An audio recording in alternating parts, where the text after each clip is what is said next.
What's up, y'all? DJ Degree here with my man Talent on his Orange Crate podcast. Check it out.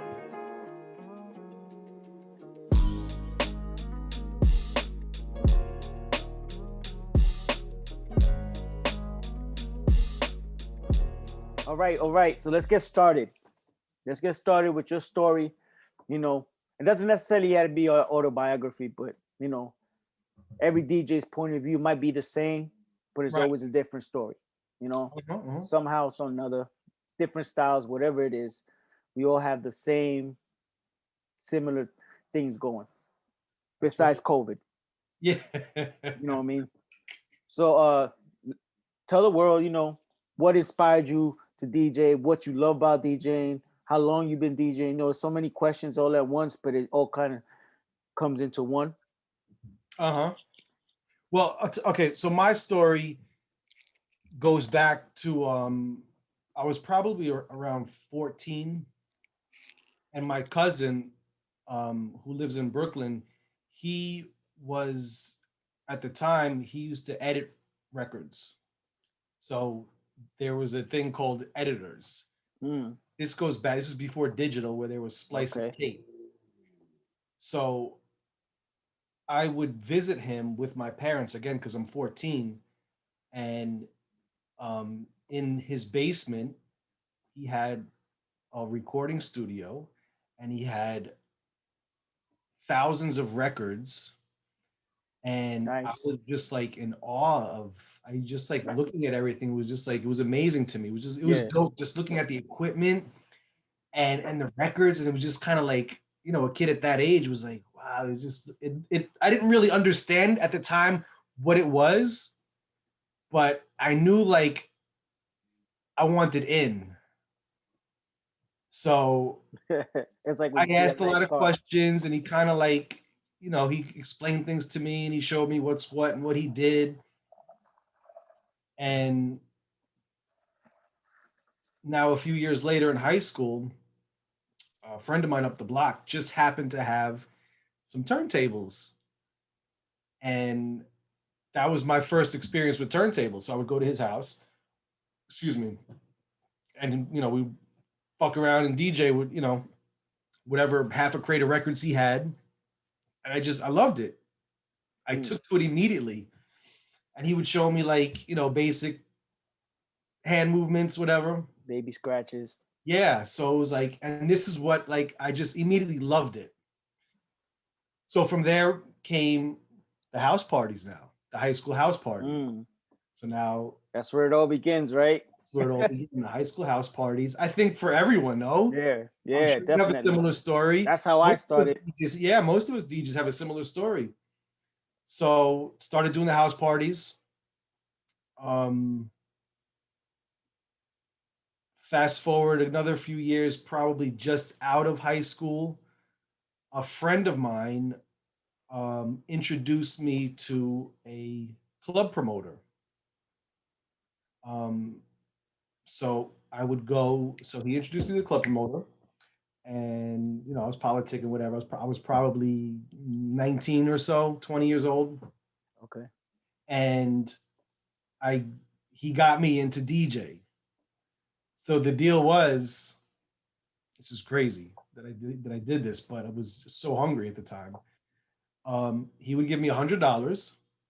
I would bring my turntables and mixer, and I would open and close for the headliner. Okay. So this is how I got my foot in the door, doing clubs. I would not even really get my foot in the door. That was my first experience with like playing in front of Yeah. a paid crowd for per se, outside of the house parties.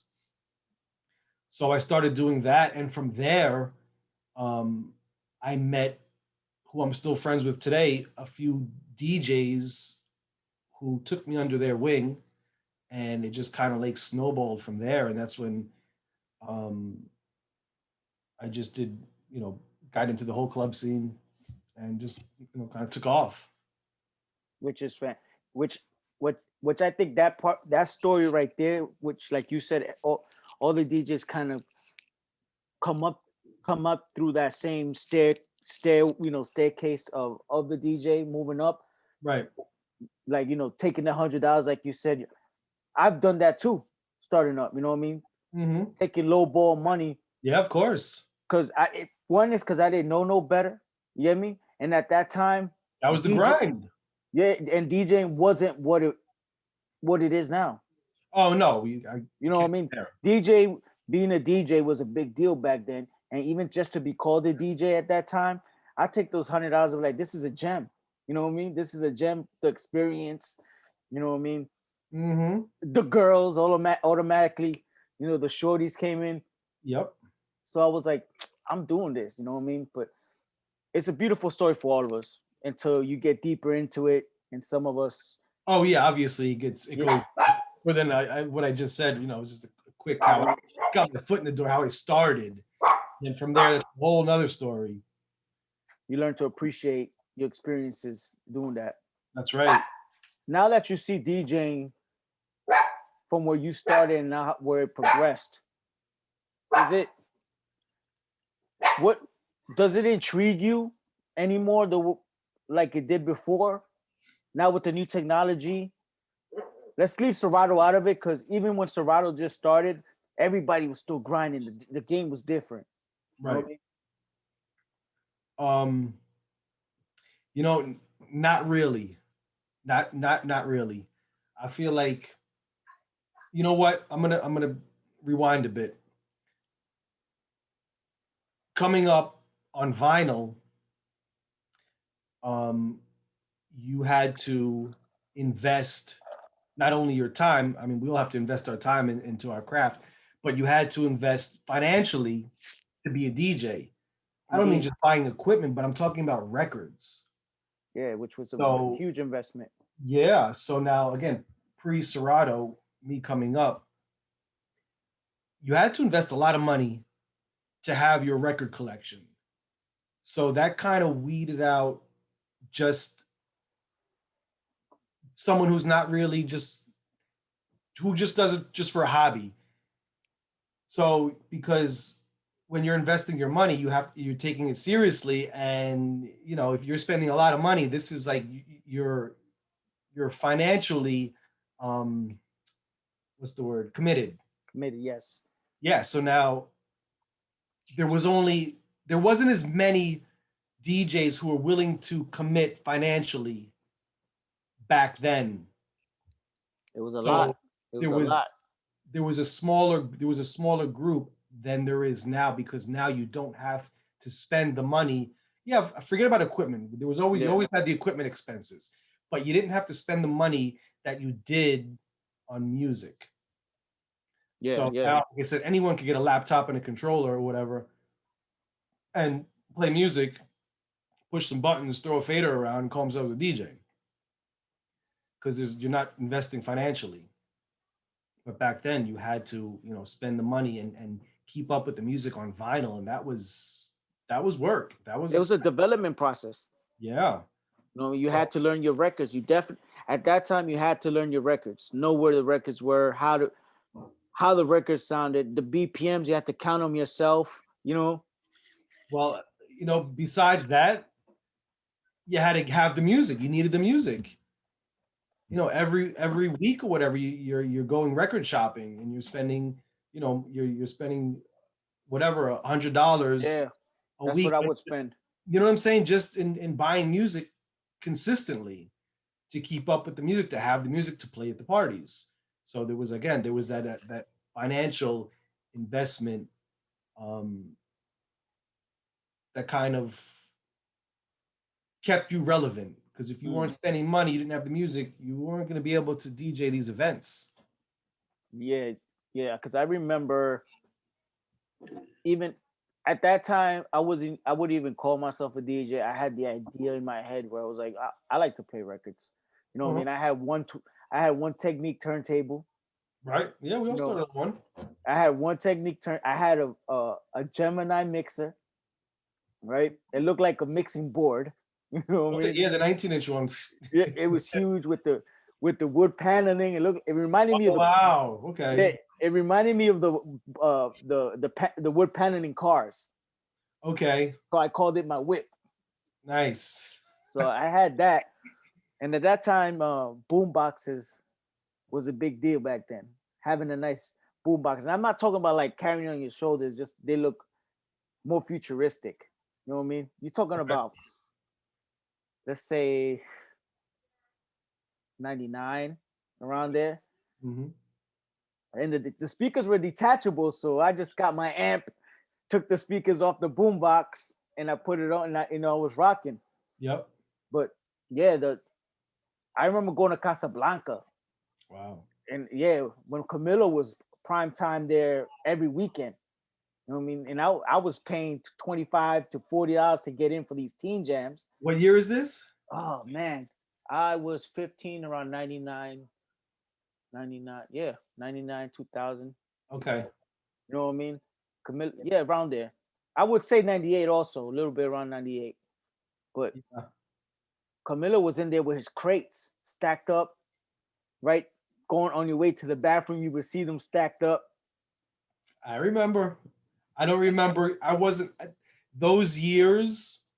I wasn't working my way west into Queens and into the city yet because I was, I was still young. I was just coming up on the island, so that was still another few years away before I started making my way out west and booking those parties. But Yeah, I saw I him do know what rock you're out. talking about.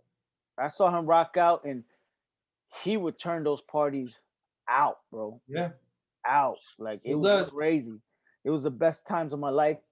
Mm-hmm. And it inspired me a lot. Cause I was like, yo, Yeah. look how he got in there. Like it was so bad in there, like it literally smelled like sex in there. For real. It was bad. You know what I mean? It was Uh, bad in there. yeah. You know what I mean? It went from Was it? long lines to, a long night, and then it always ended with a fight. Yep. Always. But yeah, it inspired me on that. Now, now that you're saying you're talking about your vinyl collection, when you got introduced to Serato, Mhm. what was your first? So we're fast forwarding now a bunch of years. Yes, Okay. So what was my go your first impression on it. Like, what did you think of it when you got introduced? Because I got introduced to Serato, which I told Create when we spoke. He was the person that introduced me to it. You know what? He introduced me too. I saw him rock out, and I didn't see records, and I saw his wood paneling Dell computer, Yeah. and, I remember that. and I was like, "Yo," you know what I mean? My boy Charlie was like, "Yo," Charlie. Yeah, yeah, yeah. he was like, "Yo, this is what you need to do." You know what I mean? Like Yeah, I was yeah. like, "Damn, I hope you don't see this. You're gonna kill me." I You hope know he what I mean? does. Where he's like, "Yo, he's while we're throwing t-shirts in the crowd, DJ Create t-shirts in the crowd, right?" I'm like, and he was like, "Yo, this is what you gotta do," and I just see him genre jumping everywhere. I was like, "What the hell is going on? How he's doing this so fast?" Yeah. And it changed my life. You know what I mean? Yeah. As Oh far yeah. as that's Absolutely. concerned. Yeah. Definitely a game changer, a life changer for that. Mm. Yeah. Yeah, like I said, he kind of introduced me too. I had I had a residency at Crowbar in Manhattan Mm. every Saturday night. Fantastic place. I remember that place too. Oh yeah, that was great. And this was 2005. Those are 2000. the I call those the platinum years. Yes, likewise. 2005, 2006. Yeah, between 2003 and 2008, it was great. Yeah, definitely. But specifically, that event, that residency, I was still on vinyl, and the promoter, um, he said you have to get on Serato. I said I know, and at the time, I wasn't ready to like drop. Six I hundred don't- dollars. No, well, yeah, forget about that. It was more the computer. Now you Yes, need that too. a $2,500 laptop and another 600 for this Serato hardware. So I'm like, 3 G's in. So I'm kind of like, at the time I had just like, I was just a couple of years into, I just bought a house at the time, and I was doing every like, just those bills were just, as a homeowner, crazy. Yeah, And yeah, yeah. I'm in my 20s at the time. I So I'm can like, damn, imagine. I'm not ready to do this. And it was still new, Couple but mortgage payments. yeah, it was still new. But he insisted. He offered to buy the laptop. Um, Sold. I'm on. So my first event, I remember like I was unsure of the stability of this of the software and DJing. I Mm. remember I brought all my records and my computer. And just in case, like I have computer issues, whatever, I don't know what I'm doing, it crashes, I don't know. Figured I have my records just in case. So I plugged in, and from that point, it was like there was no turning back at that point. It was just like I said, it was a game changer, it was a life changer. That was my first experience in '06. It And the was craziest shit is my first computer was exactly the same computer Cray had, except without the wood paneling. good. And check it. You know who got me the computer? Who? Charlie Oh shit! I was just gonna say Charlie. I was just thinking got me that. the computer. Uh-huh. He just came to my house. He was like, "Yo, listen, listen." He goes, "Listen, I got you something." With the fingers to the Yeah, back. he was like, Yeah. he's like, he was like, "Just give me $200. It's yours." I was So like, if Creator using it and he's killing it, I could use it too. yeah, Because yeah. the specs weren't, you didn't need fantastic specs No, at the to time you run didn't. Serato. Yeah. Now you now you need a federal processor Yeah. to run it. Now that you did that transition, how hard was it for you to do the vinyl? And did you just download MP3s after that, or you just started converting them into your crates and organization? Um, I did a lot of trading collections. Like Mm, I got a lot of music from record pools. record pools, from DJ friends. I did a lot of ripping my own music from MP3, downloading. Like I had all different avenues of getting the music. It was work though.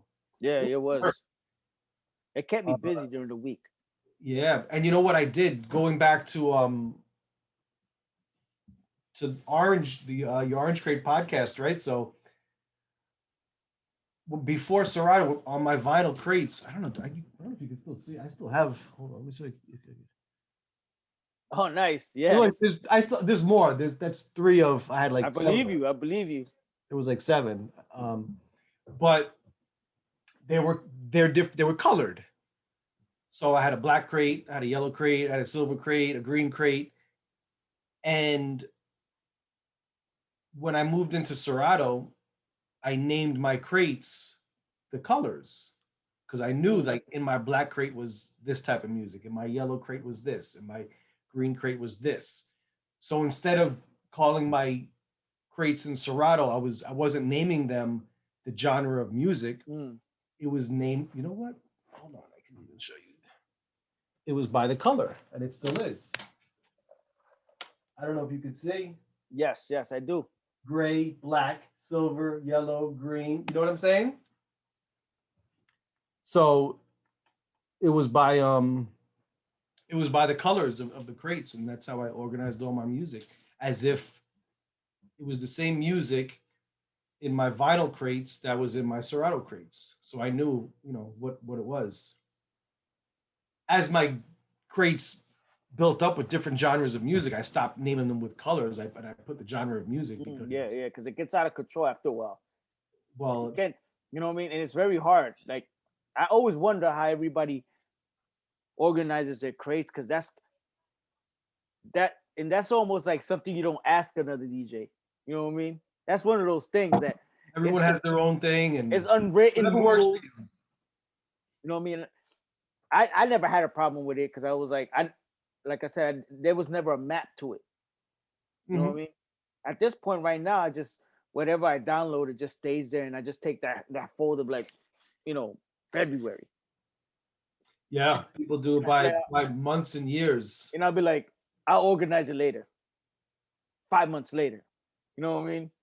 With another 5 months in. So that's probably the most aggravating thing. But if you got a system in play and it works, does it Yeah, really doesn't matter, you know what I mean? Whatever makes it easier for you, right. you know what I mean? Now knowing that you've been DJing all these years, doing the Serato thing, do you see now the technology in the way it's going? Is this something that you think that is just opening doors for people just to learn and make things easier for them, and not deal with the actual grind that, let's say, you went through from vinyl to MP3? Because I was in that vinyl, I was towards the end of that vinyl era, you know what Yeah. I mean? But Mhm. I was really in that CD era. I was carrying Oh, I was carrying CD books. oh, I never played on CDs. Never. And you know it's the craziest thing, because at that time, like I said, equipment was expensive. Hmm. Equipment was expensive. I had one turntable. I learned how to scratch and do that from that one turntable. You know, and I had one belt drive turntable, one technique. It was hard, you know what I mean? Yeah, I had that. Sure. And then Denon comes out, and they got those dual pre-controller CD player with the buttons on it, and just like has a pitch fader. I threw my money away and all that. I had Mm. the whole rack. That shit weighed like 3,000 pounds. You get me? With the amp in it and everything. Ah, So now that you see where it is, and the controller era is here, what do you think now of the young DJs and their talents now, and what they're doing with the new stuff now? you know what? I respect them, and I I'm on a I have my turntables, yeah, of course, but I'm not gonna. I have a controller also, right? And it's set up. I tell you, half the shit on there, probably more than half of the controls, I don't know what they are, and I don't use them. A little bit, I fuck with the effects a little bit, but all that other shit, the looping and the beat grids and the sync and whatever else it has, I don't know. I don't know how to use it. I don't use it. I'm not interested in using it. I know that it's dope, and I've heard DJs rock with it, and they rock out, and it's it's incredible. It it changes your sound and your style, and I respect that. So to the younger DJs who know how to use all of those extra features, that's great. More power to them. I can't do it. You know what I'm saying? Yeah, yeah, yeah. So there's It's a probably lot. It's a lot to learn. yeah. I'm not Uh interested in learning though. yeah. You Uh, know what? not my thing. I do engineering. You know what I mean? I do a lot of engineering, so I kind of Mhm. understand some of it. I really don't know. Also, with the controllers, where everything is, how it all. I know what it is, but how it combined to do this and how they combine to do that. I Right. really don't have interest in that either. That's why I don't use a controller. I try not to. Okay. My setup is turntables and a mixer. Hmm. Hmm. I try to keep it brick and mortar as much as I can, Yep. to just like, and I do add other stuff. Like I do have the pad, MIDI pad Hmm. connected to my stuff, so it could be easy with the cue points and stuff. But I do get influenced by the younger generation now and what they're doing Yeah, it's dope how they use all of that extra shit. with the And creativity that's going on. yeah, hell yeah, absolutely. But some of the real good ones actually, they actually do use straight up turntables and whatever mixer is compatible with Serato. Right. You know what I mean? I've been to three style battles. I've Mm. seen them. The Goldie Awards. I don't know if you know what those are. No. They're basically battles of open format DJ battles. And let's say the Red Bull three style battles Yeah. basically is three they give you 15 minutes, three styles. You have to DJ three styles, three What's your genres, style? Oh, through three genres. genres, I'm sorry. Um and they give you those 15 minutes, to do whatever you want for 15 minutes. But you have to do those 3 genres.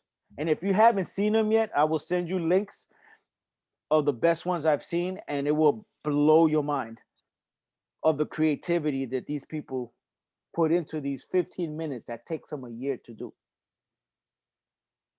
So it's something that they're preparing beforehand. They're not just coming on to It's coming in front of performance the DJ. judge and then they're just blindsiding them with, all right, this is what we're doing. No, So they know what they're doing. It's performance DJing, yes. Okay. And it's the DMCs for party rocking.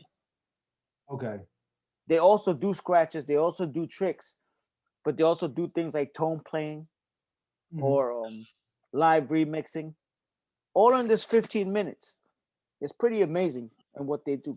Actually, A-Trak does the Goldie Awards, and I've been through all of them in Brooklyn. And if they open up again and they're able to do it next year, I'll Mhm. tell you, yo, let's go and I'll show you what this is. Because Fat Fingers goes, I saw Fat Fingers did last time, and it's just a mind-blowing thing. Like, wow, like You know, I'm sure it's dope, but my thing with that, I stopped watching like competitions and DMC stuff once they got on Serato.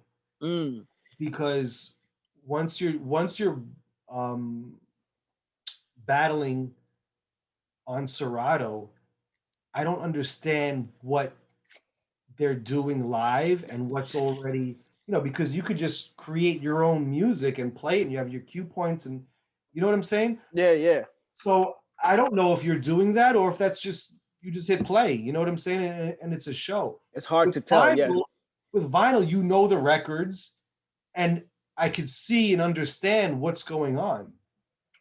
But again, when it's on Serato, it's I don't know what you're doing. I need to like watch your computer screen and stand behind you to see and my get. my understanding, because I always had said to myself, maybe I'll submit a my 5-minute submission tape, Right. and it took me a while to understand how they did it and how they did it. And what they usually do is they do their edits they do their special edits pre-recorded, however they do it. Right. what I And mean? that's the problem. You could be playing all pre-recorded stuff, so I'm not impressed. So what they do is they have their songs, whatever they're doing on deck A, their songs set up on deck A, on cue points. Right. And then deck B with another set of songs on B. And they just go from A to B on cue points, like you said. I it's it does sound like maybe they're doing pre-recorded, but you could tell How can you tell? because you could do so much. You know what I mean? There's always Maybe you can tell. Maybe I don't know. I can't tell. you could do so much for the fact that at the end of the day, there's always bare bone stuff about DJing digitally. You know what I mean? So stuff like looping or stuff like effects and all that, they do those live. They do those live. They mess up. You could watch the videos. They be messing up. There's one DJ. His name is Boy Genius, who's a friend of mine from Chicago. He did the podcast. Mhm. I don't know if you heard of him. Yeah, of course. Fantastic DJ. Sure. You know what I mean? He takes himself very seriously when it comes to this DJing thing. You know what I mean? Some people say he's a little cocky, but Mhm. I kind of like it because it shows who you are when it comes to this stuff. Like he loves it. This is what he does. And he started a competition. He did it digitally, demolished it. He made his own remixes. He even made hip hop cumbia mixes. I don't know if you know what cumbia is, Of course I do. but he made his own hip hop cumbia mixes like Fuji La from the Fugees and all that. He did all of that. Uchiwali cumbia mix, which I will email it to you. It'll blow your mind how it sounds. Let me ask you something. If you're playing cumbia at a party and I know where you're gonna go. are you gonna understand the girls that want to just hear the cumbia and dance to cumbia, do they like it? Like, do they But I want don't even think he plays this at parties like that. You know what I mean? Now they probably do because these DJs have fans. They're like in their own right, in their own little local situation. They're like local celebrities, right? As to? far as the DJ community is concerned. But he went, did the first round. The second round came, and he said, "You know what? I'm gonna go all vinyl." And I think I watched it live. I went to Philly with my lady to watch it live, Mhm. and I told my girl, I was like, "Is he doing vinyl?" And he pulled out the vinyl records. He was going at it, and it looked like he did it out of nowhere, and he just switched up his plan. And when as soon as he did the vinyl, the needles weren't working right. Oh yeah. The needles weren't working right. There was a lot of Mhm. skipping. He Yeah. didn't have his headphones on. Hmm. And I told my lady, I was like, "Yo, he has no headphones on, and he's working vinyl." Does she He understand that? she knew because I showed her, Right. and she kind of heard it. It was like something's not right, but it was a harsh 15 minutes for him. You know what I mean? Because he was, I knew it was harsh because I could, I felt them. I was like, damn. And I was at the front, so I was like, damn. You felt his pain? Oh, definitely, because you could just see him trying to catch up to what he's doing. Yeah. At the end of the day, he finished off. He kept his composure, Hmm. like a true competitor. Right. You know what I mean? Now, when you, when you was DJing, what young DJs, what young DJs, when you worked with them, you was like, wow, this kid got something for him. Because I know back then when you was DJing, it was a different story, especially New York DJing. You had the mic game Hmm. that came up. Everybody was using the mic. The styles was almost the same, but the but the music placement was different. I don't know if that makes sense because everybody used the same tracks kind of because Yeah. the AV8s were popular back then, which Yeah, that's right. they Sure. saved my life a lot. You Yeah, yeah, yeah. Of course. Every can't time. play those now. Nah, Definitely not. nah. I can't. Yeah, no. Some of them you can, depends. I don't But even go there anymore. a lot of them they just get remixed to house, which drives me crazy. I don't know why. You know what I mean? The record pool situation went crazy with that. I blame Yeah. them for my computer being overloaded. Because you can. But what was your question, though? I feel like I missed your question. What young DJs kept you going? What young DJs was like, yo, working with them? Who inspired you to keep going at that time? That's easy. And you probably already know who I'm going to say. It's going to be Create. Yeah, I'm creative a was a couple of piece. years older than Is a Create. piece. And, um, I think I met him maybe like '04 or something, '05. That's And when I met him. yeah, probably around that time. And yeah, he was just, like I said, he was a couple years younger than me, and I just watching his energy and the fire. Yeah, it was dope. It was something different about him. Yeah. Yeah, you know what? I really, besides like um the whole party rocking on vinyl and then moving to Serato, but the way he was able to rock a crowd on the mic, like his mic game, you know what I'm saying? Yeah, yeah. Incredible the way he was able to interact with the crowd, and that was never my thing. And he knows, he'll tell you to this day. I'll tell him like I'm comfortable now, and that's how I learned how to MC at a party through Through him. through him. Watching him and just watching him, and that's how I kind of like built my confidence and was able to, again, because when I first started, I wouldn't touch the mic. I wasn't my thing. It was hard. It was hard. Yeah, but it took me a few years before I was able to get comfortable and Now There it's was a lot of things in DJing that at that time coming up, mhm. especially during that era, the digital era. I call it the digital era, but the Serato era. A lot of things came in because you had to like now get comfortable with Serato, figure out Serato, you know, and then on top of that, now the mic game is here.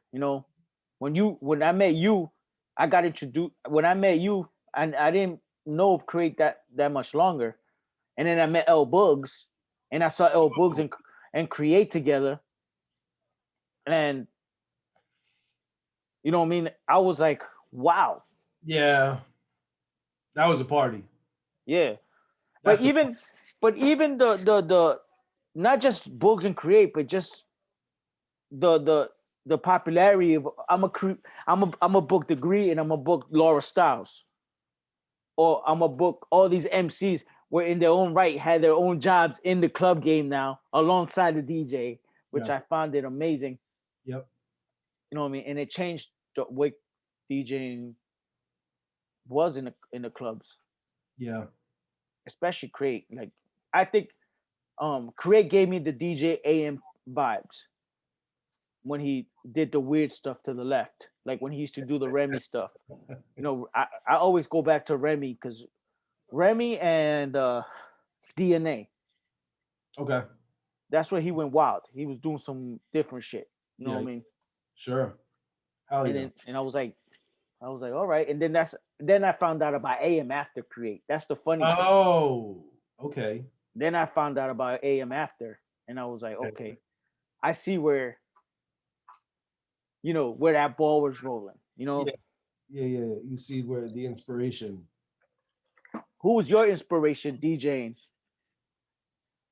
Um. There was a handful of guys that I looked up to and kind of um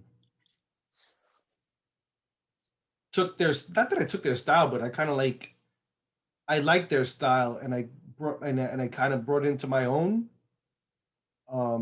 Guys like Big Ben, um, like DJ Finesse, Create, um, Camilo.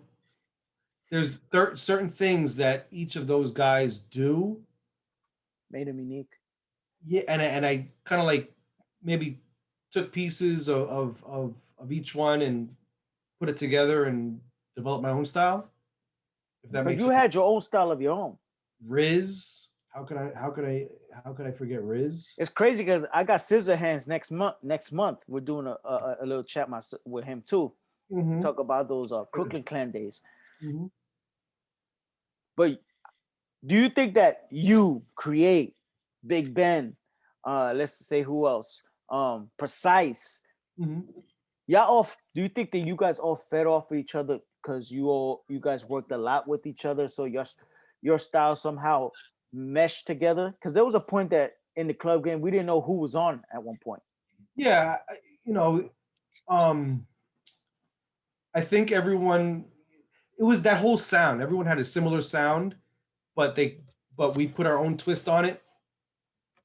Um, so yeah, it was kind of you didn't really know who was on unless you looked up at the DJ booth. Yeah, yeah. You know what? I take that back. Bullshit. I could tell. I know who's on.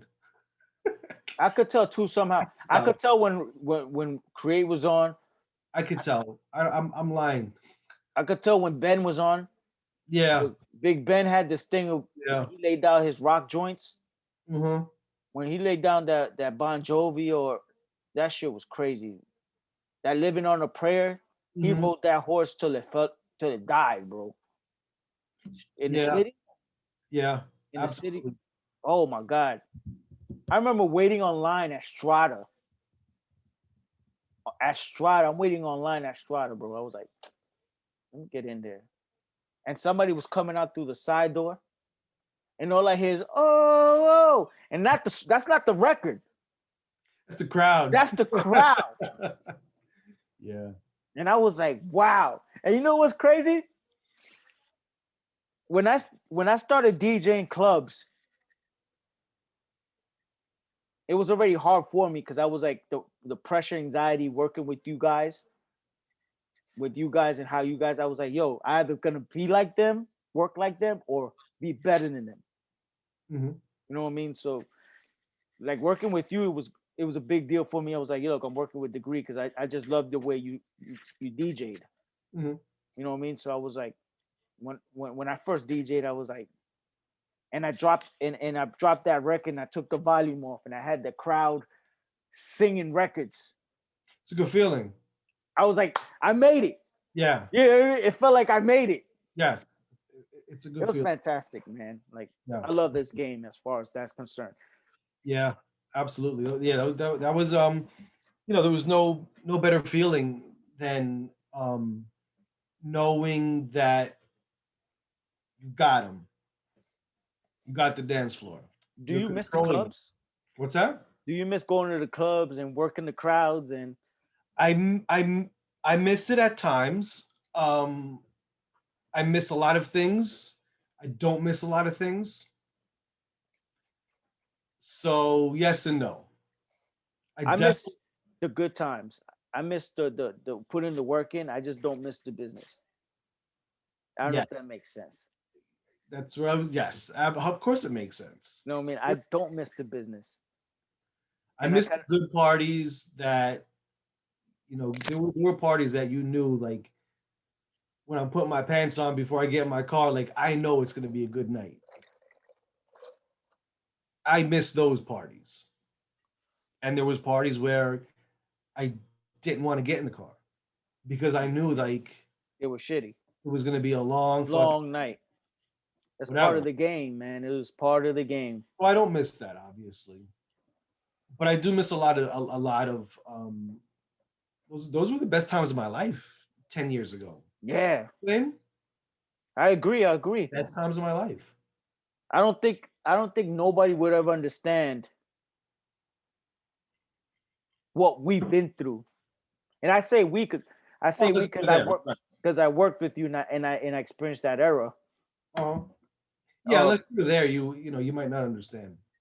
you know what I mean? Like now it's different. You know what I mean? Very different. Very It's different. And I tell 'em, pre-COVID. It was very different. I tell people all the time, I was like, it ain't about moving with the times. It's just knowing when your time is up. Yeah, and You you know know what I what? mean? I'm glad I got out when I did. You know what? I really am. I don't blame you. I You know what I really mean? am. I don't blame you because there was a point where it went from going to the best party to chasing the dollar. Yeah. You know what I mean? And things got worse as because everybody wanted to be a promoter. Mm-hmm. The money was different. You know what I mean?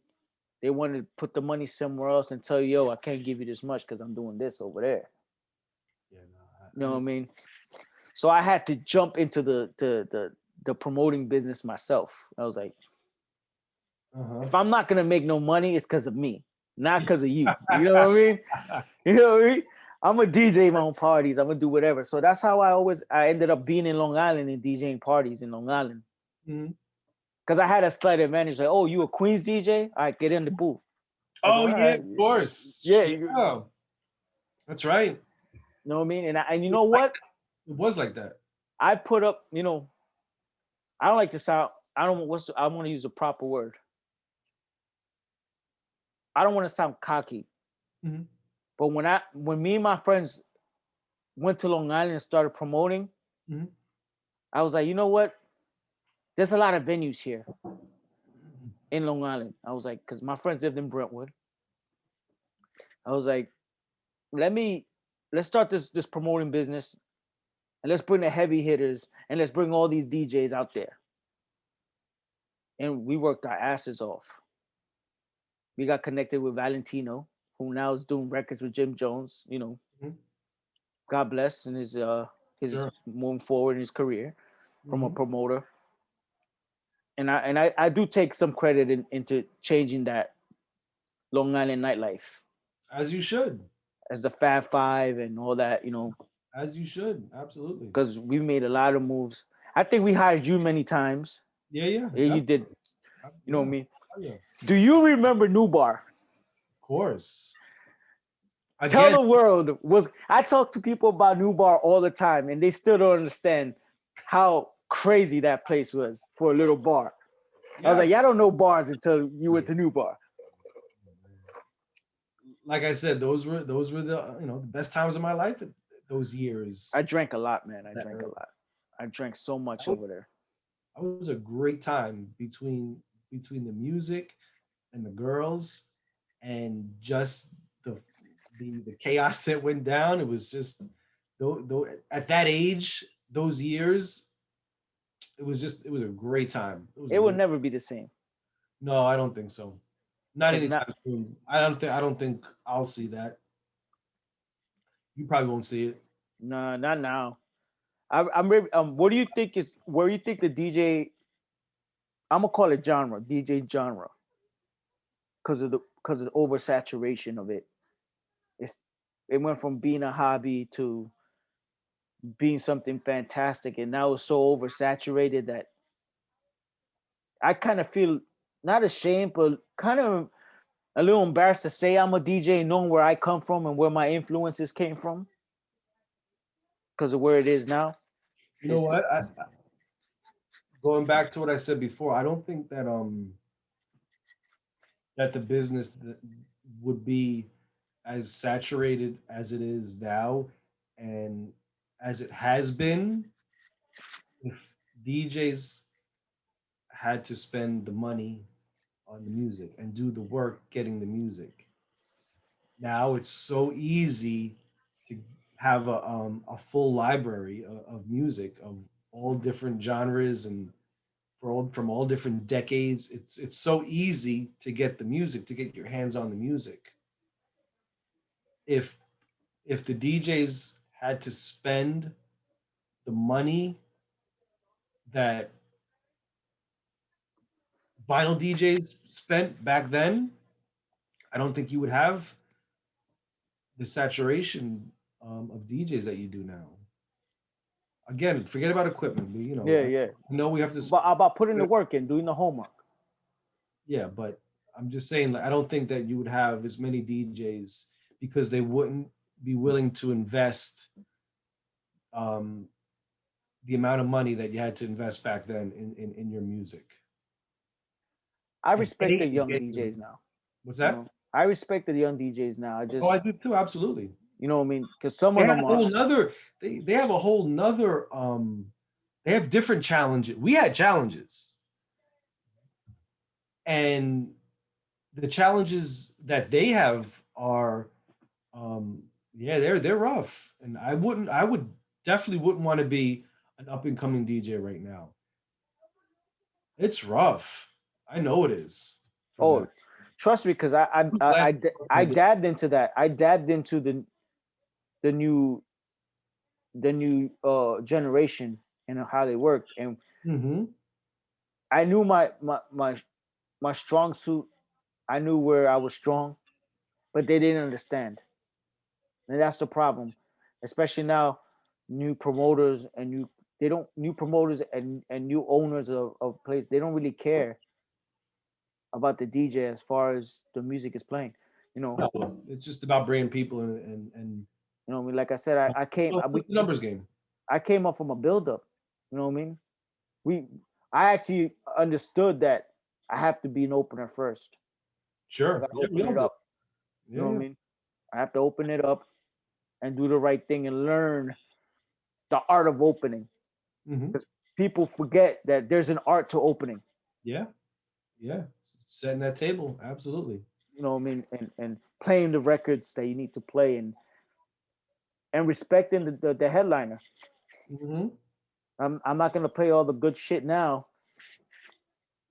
I'm not undercutting nobody on the records. That's how I you know what I mean. But now they don't really care. But No, I see it's a whole other animal. it is. It is. It's more of a It's- social. I call it social DJing. yeah, it is. You know, Yeah. it's social DJing. There's a new DJ all the time. Yeah. I'm not hating. So if anybody's watching this, it ain't about hating. It's more about the experience. And then they say, "Oh yeah, you guys are the ones that say back in the day."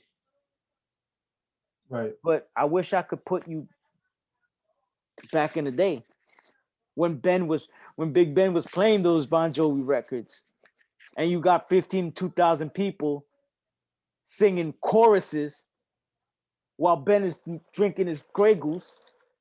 You know what I mean? it like it was crazy those days, like, Yeah.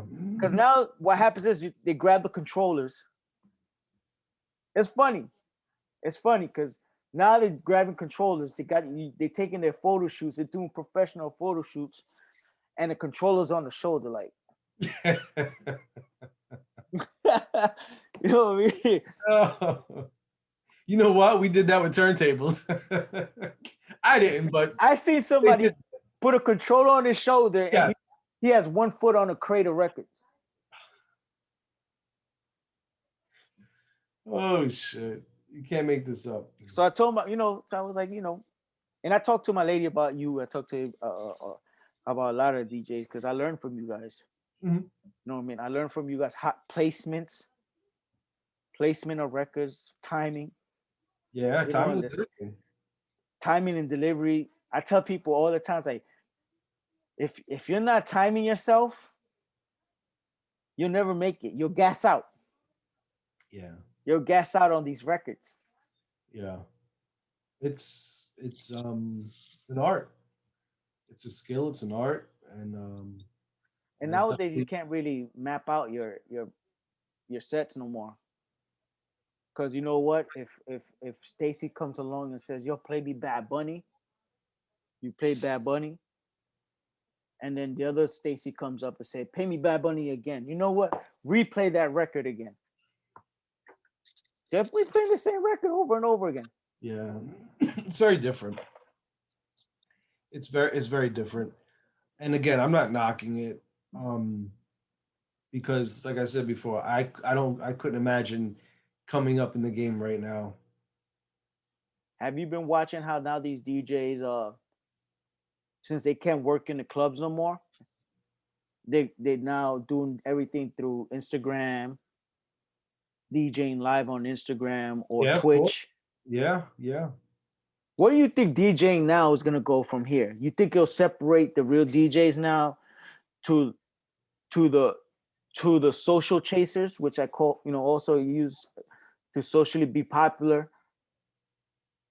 Do you think that the DJ game is gonna change as far as playlists is concerned now, their sets? Now that they're on Twitch now, playing whatever they want,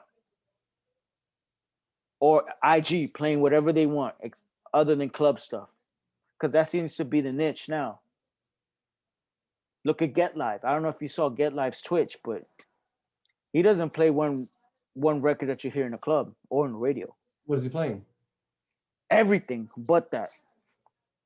There be days he does uh boom bap.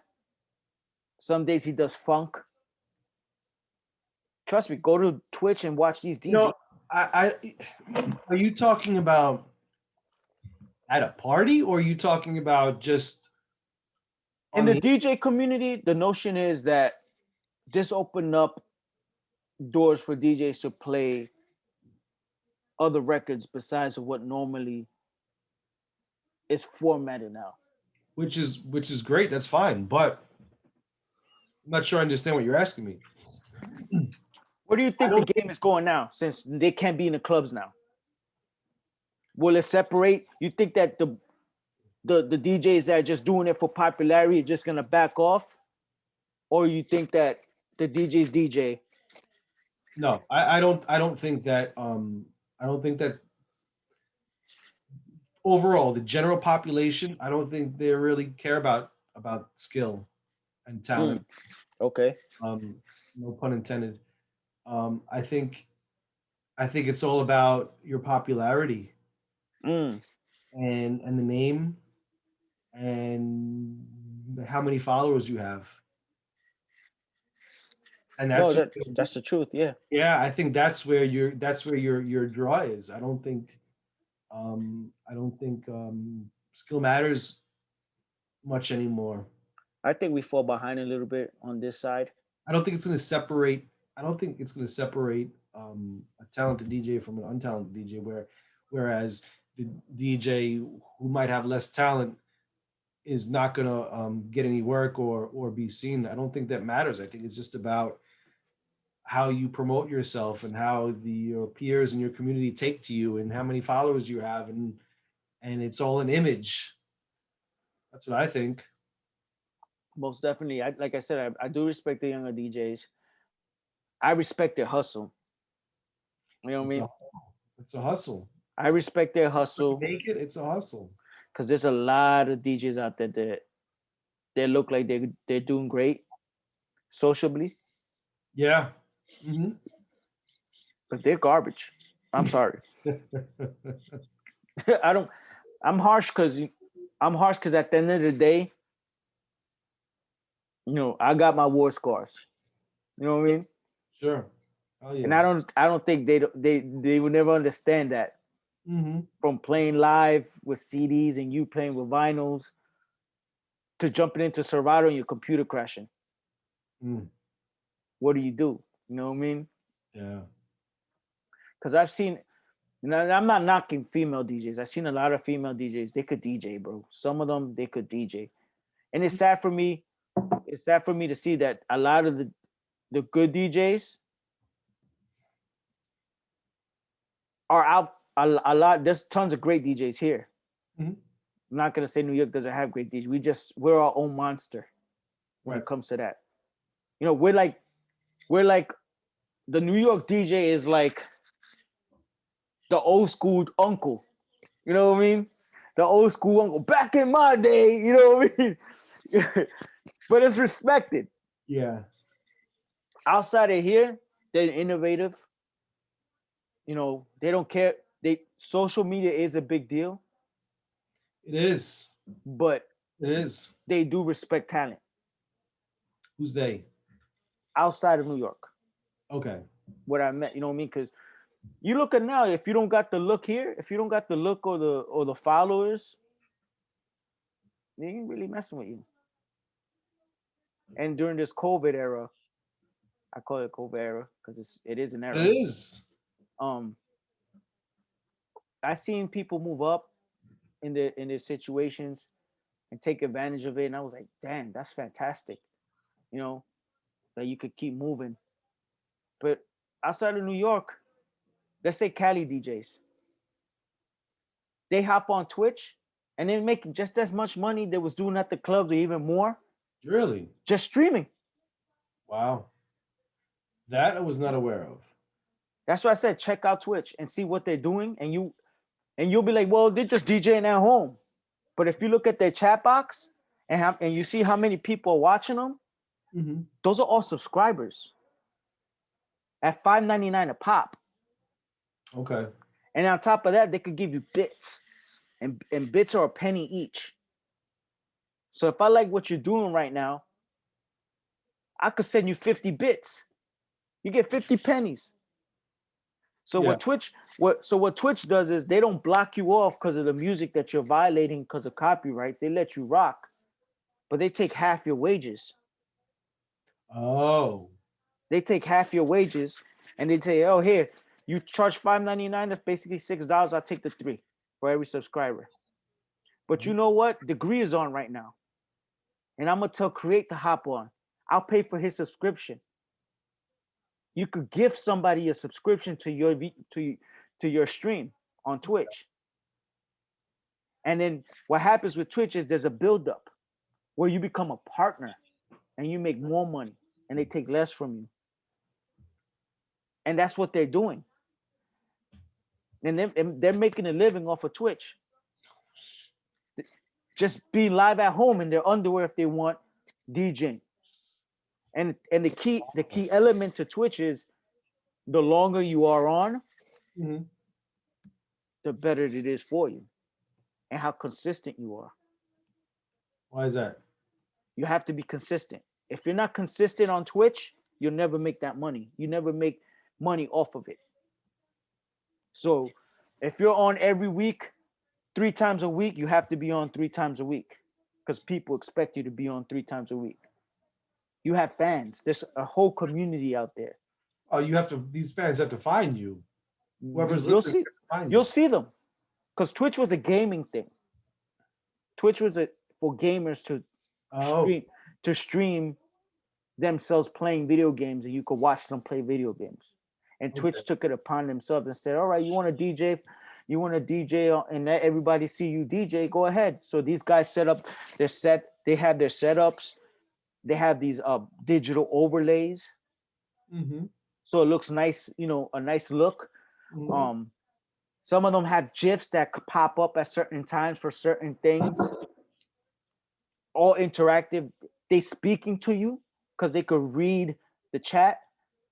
So be like, oh, yo, Talent, what's up? How you doing? What you do today as your DJing? You just having conversations with your fans as you're DJing. So you don't really have to be hardcore DJing. You could just play good records Yeah. and interact with the crowd. So it's like working at a club for 2,000 people and you just talking to everybody individually, one by one as you're DJing. Hey, what's up? How you doing? Some of them have regulars like at a bar. Oh, there goes my man John. What's up, John? What's up? Shout out to John. Check out his Twitch. And now, boom.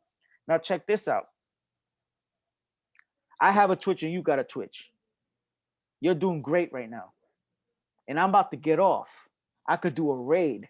I could raid your Twitch and take all my crowd and just raid yours. And now you have 5,000 people on. Okay. And then you gain subscriptions there. So now that's how they're doing it on the West Side. All these DJs that are streaming help each other out and they raid each other. Okay. And they all eating. They're all eating. Scam Artists has their own Twitch, and Big Ben is on Scam Artists, Right. and they all just feeding off each other in the streaming game. Some of them do 24-hour marathons. Yeah, I've seen like people promoting stuff like that. I It's just I never interesting. really understood what it was. It's interesting, bro. It's Yeah, it interesting. sounds. And I put it on Mhm. when I'm at home just bullshitting. Right. I'm not even watching most of the time. Yeah, you don't have to watch. You're just listening. And I'm just listening to these guys play records that I don't hear people playing. Right. And they're being creative with it too. No doubt about it.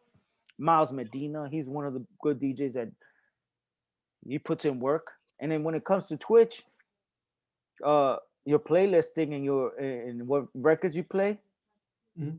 it means something. They don't want to hear, what they hear at the club. They don't want to hear "Wow" 100 times about Post Malone or, you know what I Yeah. mean? Right.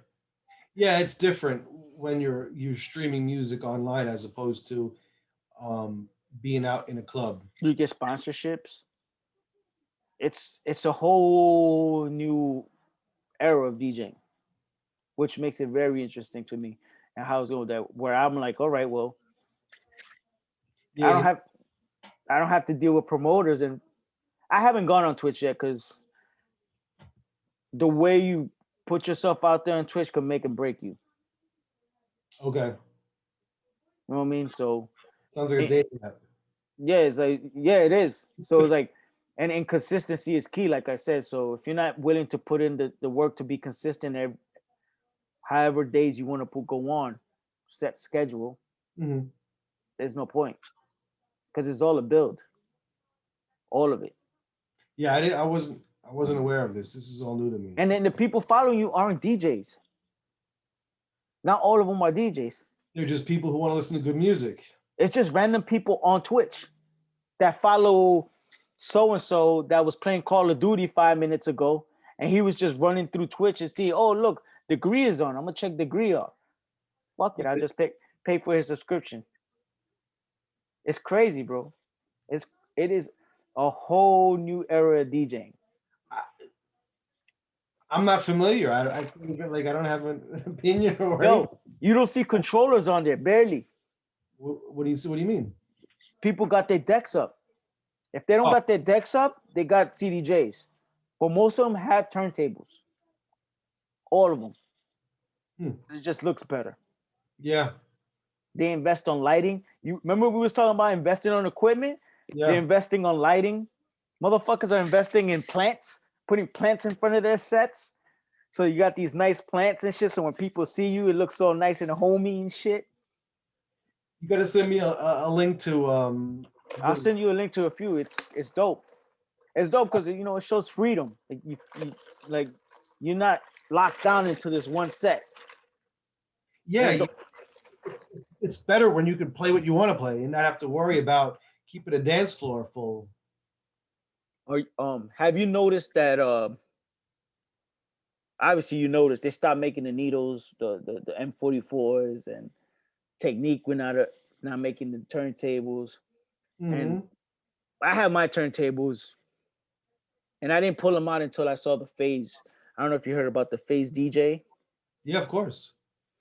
Have you dabbed in using those yet? Have you purchased them? No, I don't have, but I've used them. What do you They're think? dope. They're dope. You don't have to worry about fucking you know, your needle, whether it breaks or it fills with dust and slides across the Yeah, record, yeah. or I you lose remember the those. I connection remember behind those the head days. shell. You know, usually you lose the connection behind the head shell. There's always something when you're dealing with a needle. So with that, you know, you still have your vinyl and platter regular turntable feel, and without the needle problems, it's great. It's Mm. great. What do you think about the music right now, and the direction is in, and especially radio? You being a DJ and the sound. If somebody told you, "Hey, Degree, hop on a radio right now and do a set," will you think it'd be difficult for you, or is it? You know, it's easy to play the music. Um, everything is it's you know just well as for hip hop. I'm talking about hip hop right now. Hmm. Um, Hip hop in New York right now, commercial stuff, and the whole drill scene. Okay. It's you know it's very easy to play and to blend. Um, but it's you know the energy's not there. Um, but it's easy to play. It's not really my thing. There's some dope records, but I don't know. I'm It kind of doesn't like give you that. on the It fence doesn't with give it. you that pop. What's that? It doesn't give you that pop coming from a DJ when you laying that record down. You know, it could if I was playing it in a club and I have a full dance floor and people react to it. That's what gets me to enjoy the music and like the record. If that makes any sense, Yeah, yeah, yeah. Because it's you like feed off the energy of the crowd. yeah, it's and because I'm not doing that, I don't really. It's not really. You know, it's like whatever. It's whatever. A lot of the new music doesn't get into my bones. Like back in the day Like when you drop wow, when you would drop a record like I'm a like like the Crooklyn Clan, you know, all my niggas get down like what yo, when that record dropped, yeah, yeah, you of felt course. something. Mhm. I felt that that was a record you couldn't lose if you dropped it at the right time. Yeah, absolutely. But I think you know, looking back, I think a lot of the music had to do with the way I the way I rated music or gauge whether I like something or not is how The crowd crowd reacted. responded. And it's weird because it wasn't about the music, it was about the crowd and the energy. So I could not like a song, but I got this record that I don't like queued up and I know that I'm gonna get a response from it. Guess what? I like that record now. Mm, mm. It's weird. It is weird. Not that I would listen to it in the car or look for it, you know, but I like it made me like a record. And now since I'm not playing in front of crowds, it doesn't make me like the record. I have to like the record to want to listen to it. And there's Back not then a we lot of listened to the commercial music though. stuff that, you know, where I get that feeling. Back then we listened to the music. We listened to we used to listen to whole records and be like, okay, I get it. You know what I mean? Hmm. Waited for that DMX record, waited for Yeah, that DJ record, right. you know what I mean? And we got excited, we're gonna drop it, you know what I mean? I Hmm. used I knew my time was up. I don't mean my time is up as a professional, because I think we all are professionals. You know what I mean? If Right. you put, if you actually work the crowd and experience the crowd, Mhm. because you either way was soon one of those times you fucked up and had to recover. You know what I mean? Oh yeah. So You know what? I'm still haunted to this day about certain like fuck ups that I've done. 15 years later, I swear it still haunts me. Specific fuck up, pre-Serato or vinyl. both. Mm. Or Serato, probably. The worst for me was putting that CD in, and that shit just started fucking looping, Yeah, I can't looping. relate to that because I was never on CDs. I went from vinyl straight to Serato. Yo, I'm gonna tell you something. As soon as Serato came out, I was so happy that I don't have to do that CD bullshit no more. Why did you transition? Why did you go to CDs? Why didn't you just go from vinyl to into Serato? Because at the time my uncle was a DJ. Yeah, Also, he was a mobile DJ, and I saw a lot. I was influenced a lot by the mobile DJing situation. that's what I'm doing now, by the way. Yeah, that's what I do now too when I can. Hmm. Um, so what involved the mobile DJing was the equipment that you used and what was practical. Right. So at the time, what was practical was the dual deck CD players, the mixing CD players that came all in one, Yeah, it was a mobile DJ thing. like the Denons and the Gemini sets. Yep. You have to buy the whole rack with the cover on it. You know what I mean? Like I said, it weighed like 3,000 pounds. Yeah, yeah, yeah. The size was awkward, so it didn't fit in any car or truck. So it was probably just a few years that you were playing I with. only did it for like 3-4 years Yeah, yeah, because it yeah. was expensive. You know what I mean? It was like it cost the same. Well, you was burning your own CDs, right? Yeah, I was burning my own CDs, destroying computers Why is that? because I was downloading from Kazaa and LimeWire, Oh shit! and the Right. viruses were Yes. crazy. You know what I mean? Yeah, yeah, yeah. Right. That's right. I even dabbed a little bit with Napster, Okay. so it destroyed a lot of my computers. Wow. And then I had CD books, and then one of them got stolen, and Oh yeah. you know what I mean. So I was like, once Serato came along, I was like, forget it, forget it. Yeah, It just sat there and dusted up. You know what I mean? And that's where I see controllers at in that situation too. You know what I mean? what do you mean? I think controllers are boring to me. No Yeah. offense to anybody that uses controllers. No. I feel a little bored by them Okay. because I find them very easy. Hmm. I don't use sync buttons. I don't know how to use the sync. I never knew how to use it. Hmm. I So knew it was there. right. The looping situation. I knew it on the keyboard. To use it on a controller was like I still use my mouth and press loop.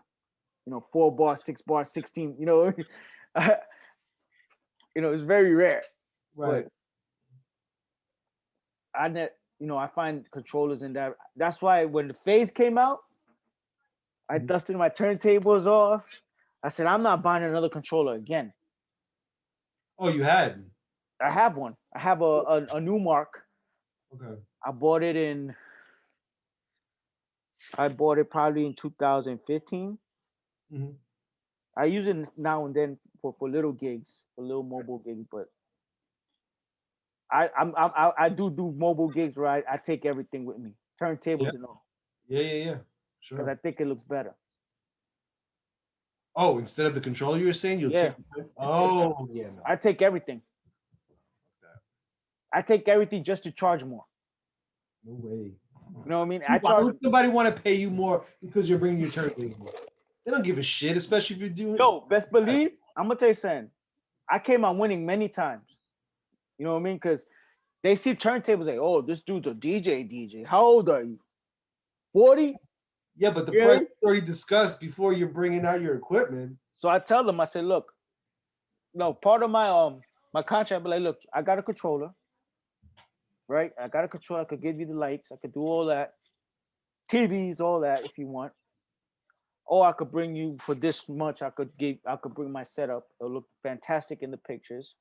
You get me? I I sell. I sell however I could sell. You know what I mean? gotta try that one. I never did that. And I charge more. And I charge at $200-$300 more. That's great. So weddings and 316s, they'll pay up Really? just because it look, yeah. Because They'll give you extra money if you bring your turntables out. yeah. Fucking mind blown right But now. check this. I have a picture with a setup with controllers, and I have a picture with a setup with a turntable, and it's on the contract. Yeah, but you have a front board where you can't see. It's set up that way, and Mhm. I don't put the facade no more.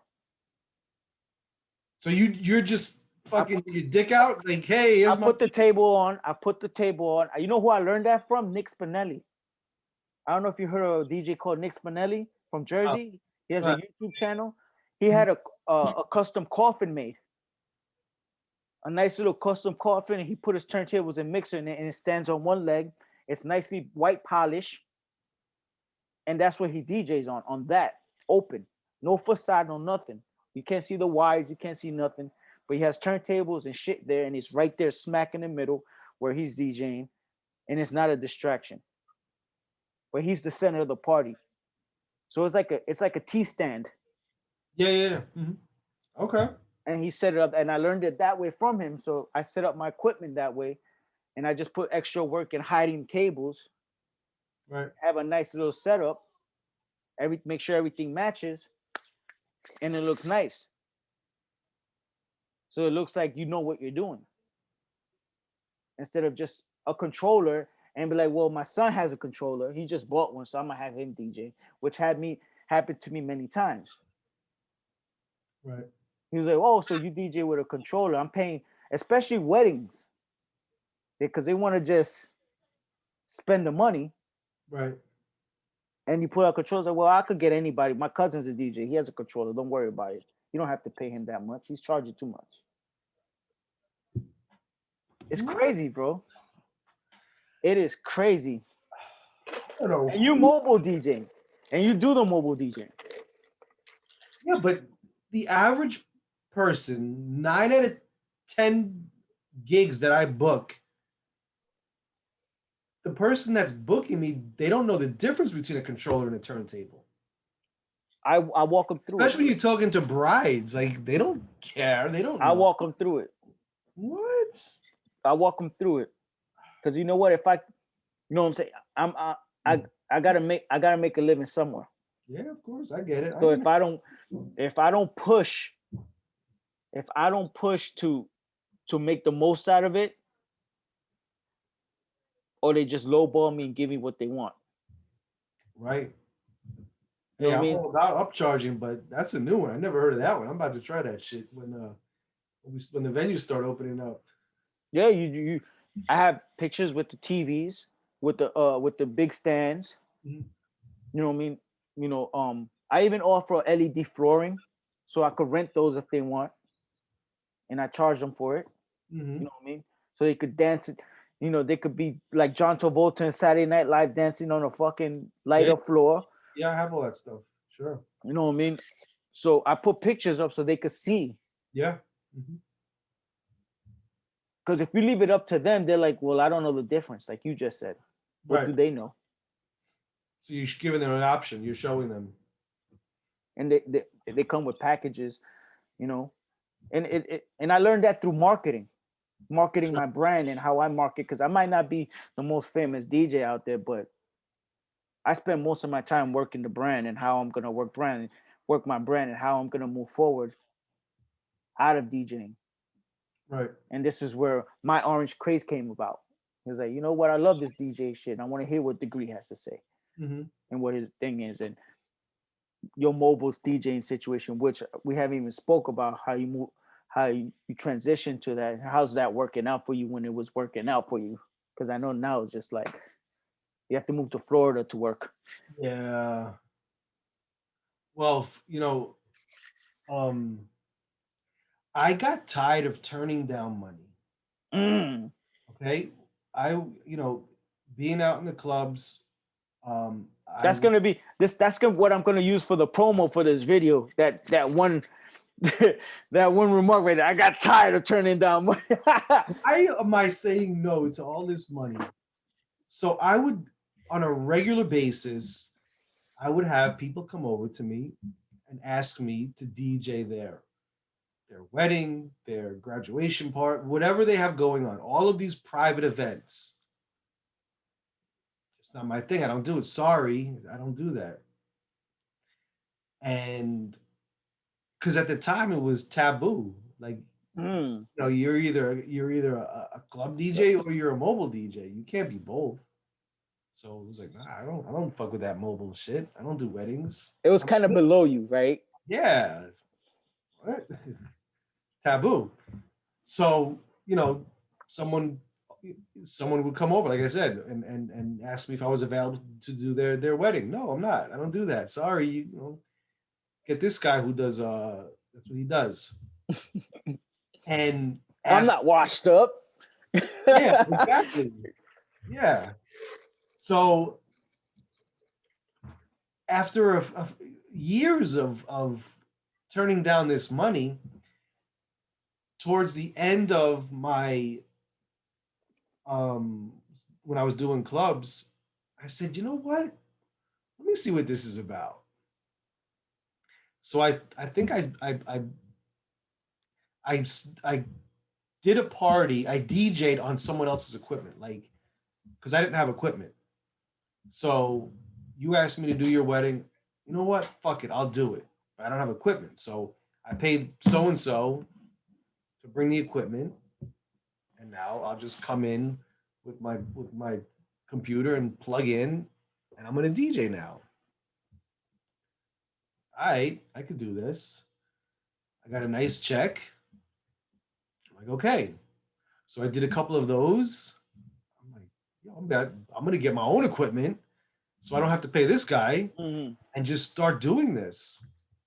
And I started doing it, and the bookings kept coming in, and it just it was lucrative, Of and course. I really enjoyed it. And I invested in the company. I started buying equipment, and it took off. It really took off. And to date, right now, I have probably three full sets that I could send out simultaneously: photo booths, lighting, staging, dance floor, TVs, and I could always get my hands on anything that a client might want. And I just started booking. I'm just booking these events. Obviously, before COVID, everything is pre or Hmm. post COVID, whatever. But yeah, Horrible. I started a lot of corporate stuff, big events, and I enjoy sitting down with clients and potential clients and selling a package or whatever. Um yeah, and it kind of just transitioned from clubs into the mobile thing. So right now, I mean, it's been slow, obviously, with those mobile gigs, but I think we're starting to see a light at the end of the tunnel finally. Hopefully, yeah. Hopefully. So right now, I do a weekly comedy show that I just DJ. I plug. It's in a club, so I just bring my computer and I plug in. And it's like a weekly thing for me. Where in Uh, the city or in no, it's 10 minutes from my house. It's on the island here. oh, we'll talk. I want to come check you out. Me and my lady go out there Oh yeah, okay, yeah. after the baby because I'm having a baby now. So Oh, you are. yeah, my first a Oh daughter. shit. Okay, congratulations. Thank you. Thank you. She'll be born next month, April 25th. So Congratulations. That's another life changer. Obviously, oh that's yeah, man. that's your first. Okay. Yeah, I'm Yeah. one and done over here. I got my 7-year-old. That's all it is for me. One and done. Yeah. You know, I'm a little too old to be bringing new life, I hear you. Same here. Well, I'm older than you, so yeah. and I'm only 36. So You're only 36? yeah, Shit. I feel like 50. But Um, on this, back to the mobile thing and the transitioning. So and the kids thing and your lady, like all that just brought me to this, what I'm going to say now. So my son's mother, we met in 2012. Okay, so shit, that's almost 10 years ago. Holy shit. So when we met, um, DJing is like a lifestyle. If you wanted to, like, if you're in the way I was in, it consumes you. It's your lifestyle. It was my lifestyle with the girls, I agree. and it on your nights that the nights that you're not working, you're still going out. You have to politic with club promoters, and you have to constantly have girls around you to go to the clubs with you, and it's a whole image, and that's how you get bookings.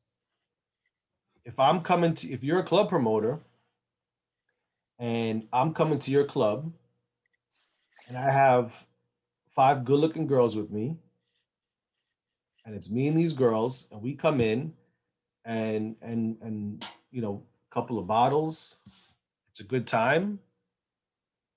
Now you're intrigued and you want me to come to your next event and bring these girls because you see that it's just this whole image. Yeah, yeah. And It's like that for a long time. yeah, so now whether I'm working or I'm not working, I have these girls, just a whole rotation of they're friends of mine or whatever, and they would bring their friends, and it was just like this is what we did, and we went out and they came with me again, whether I was working or not, and the promoters love that image, and it helps with getting your bookings. There's a lot of other things that to get your bookings, but that's a big part of it is bringing people, and that is a lifestyle. So, and that was my lifestyle until I met her, and once we met, my son was born shortly after, and now all that shit is gone now because now I'm in a relationship. I have a child on the way or a child that's just born. So I can't just be out in the club all the time and have all these girls, and it just doesn't work. Okay. So at that point, that's kind of like when I made a decision that I can't do this anymore. And that's when I stopped DJing in the clubs, and then it kind of like all worked together. And then I realized that let me get some of this mobile DJ money, and then I did the transition into the mobile parties, which was safer socially for me. Yes. You know what I'm saying? More professional. Yeah. So I was able to, do the transition and still, well, actually, because of the transition, you're able to not have any problems when you're in a relationship. You know what I'm saying? Because it's not that you can't be a successful club DJ and be in a relationship at the same time, because you can, but it's a lot easier when you're single and you have um, a nice following, Yes. girls and guys that spend money. When you have that, it's easier. It's easier. It's easy to get uh what's the word? It's Absorb. easier. It's easier to get bookings. Yes. It's easier Yes. to get bookings. Because I got a lot of bookings, mobile bookings through the DJ. I'm talking about clubs, bro. I'm talking about clubs right now. Oh, clubs, yeah, definitely. Clubs. Yeah, because they would tell you, oh, you coming through? Yeah, I always used to be like, all right, I'm gonna bring me a crew of girls with me. Yeah. They didn't even have to tell me. I already knew that's how I did it. You know what I mean? Yeah. I said, I'll call my homegirls, Yeah. meet me over there. You know what I mean? But you can't do that now in a relationship. You can't just be calling random girls and have random girls calling you all the time and inviting them out, and you can't do it. You can't do it. It was hard. God bless. That's why I said. That's why I said. Do it. That's why I had to step back to a little bit because Yeah, the you have social networking that I was doing didn't work out for me that way. I met my lady at RSVP. Oh, okay. I remember RSVP. We had good times there. Yeah, it was a I good tell her time. all the time. I tell her stories about me and you all the time. How we That used was to a DJ. small spot, but that was a good time though. We used to rock out. It had its good nights and it had its long nights. Yeah, yeah, I used to tell her how Jamie used to get upset with you. He was like, Jay used to come up to me. He was like, "Fucking degree, man. He's smoking a cigarette in the booth." yeah. He let me though. He would let me. And you know what he used to tell me? He was like, "Yo, Talent." I was like, "What up?" He was like, "I know he was over there covering up for degree while he was smoking a cigarette." He was like, "Why was he bent over like that?" I was like, "What do you mean?" I was like, "He was checking something." He's like, "Weren't you DJing before? Weren't you DJing fine? Just breaking balls." Yeah, of course, of course. And then later on, he was like, "I love this guy. Yeah, Let him smoke all his cigarettes. yeah. Let him smoke all his cigarettes." Yeah. He was like, "That's the only guy I let smoke cigarettes in my place." I think so. Yeah, because I was bringing girls and guys that spend money, and He didn't it was care. a great time. He didn't care. I rocked the crowd, and it was a good time. He didn't care. He tells you all the time, so you tell him, my favorite DJs are always you, Degree, Create. I forgot who else he said. Somebody else used to go there all the time too. But it was You a know great. what? I haven't spoken to him in a long time until just I don't know. It was probably a month ago. He hit me up, and we spoke for a minute, and that was my first time speaking to him. We caught up for a minute, but yeah, he's a good dude. He's a good Yeah, dude. he's always been good to me. Good time. But and that's where you met your lady. That's good. Yeah, definitely. And I stayed there a little longer too after I helped my homegirl because she bought it from him, and I helped her manage the place also after that. So I Oh, spent okay. some time on the rocks. It was called On the Rocks. Oh, okay. Yeah, that I didn't know. Yeah, I think you stopped DJing at that time, Yeah. you know. But now going back to this mobile DJing thing, Mhm. was it easy that transition since you was getting the bookings, or did you have a hard time on the build up? Um, as far as negotiating with people, now you're in a new lane. How are you going to speak to these people to sell them? Or No, the you know, bookings I came think in? it wasn't a big deal at all. I don't know. I feel comfortable talking to people and negotiating deals. I don't know. I feel like I've always done that with in clubs, talking to promoters and selling yourself. It's the same thing. Instead of talking to a club promoter, you're talking to Right. a bride or a mom whose daughter's having their sweet 16 or whatever. So it's the same thing. You have to know how to talk to people and be confident and sell yourself. I learned the hard way How going is that? into the mobile thing because not only wasn't getting booked, you know, I keep it funky on this podcast because, like I said, I'm not a superstar DJ. I ain't a heavy Right. hitter. You know, I try to be honest Hmm. and tell people the trials of things that I've done and failed and gained, you know, knowledge on. When I jumped into the mobile DJ game, it was hard for me because I still had that ego Yeah. working at the clubs. It was hard to get out of that. It was like going through withdrawals. You Yeah. know, you know what I mean? Like you it was all fine and dandy to negotiate with somebody and what you was gonna do and how you was gonna do and what you have to offer because you know what you have to offer. Because I was like, I rocked out a club. There's no way I can't rock out a crowd, Yeah. you know, a crowd of people. You know what I mean? And it was hard to understand that playlisting was everything, organization was everything, way more than club DJing because club DJing was at a snap out of a whim, you know. Oh, I'm gonna play this record. I'm gonna play that record. What can I play? What can I play? But with mobile DJing, it was more like, all right, I gotta organize the 50s crate. I gotta organize these 60s crates, these 70 crates. Now I gotta add Frank Sinatra to my set to my crates. Now I got 10,000 crates of my Serato I didn't have. Yeah. And going back to what you asked me before, with the transition. Now that you mentioned that, I remember now, not so much, but when I first started, well, the hardest part for me was um, understanding that it's okay that everyone in the room is not dancing. Yes. Oh my God. That I had a hard time with, like, because as a club DJ, I know, like, I need to get everyone up and everyone has to be dancing and having a good time, and I need to feed off their energy as they feed off mine. That's all I knew. That's all I knew in life. That's all I knew. So now transitioning to the mobile thing, it's not like that. It's not like that at a wedding. No, It's not, you're not always going to have everyone up. it's okay that they're not dancing. It's okay that they like that one song, but the next song you play they don't like, and they sit down, and then you have a few people here. It's a lot of back and forth. The dance floor is not always packed,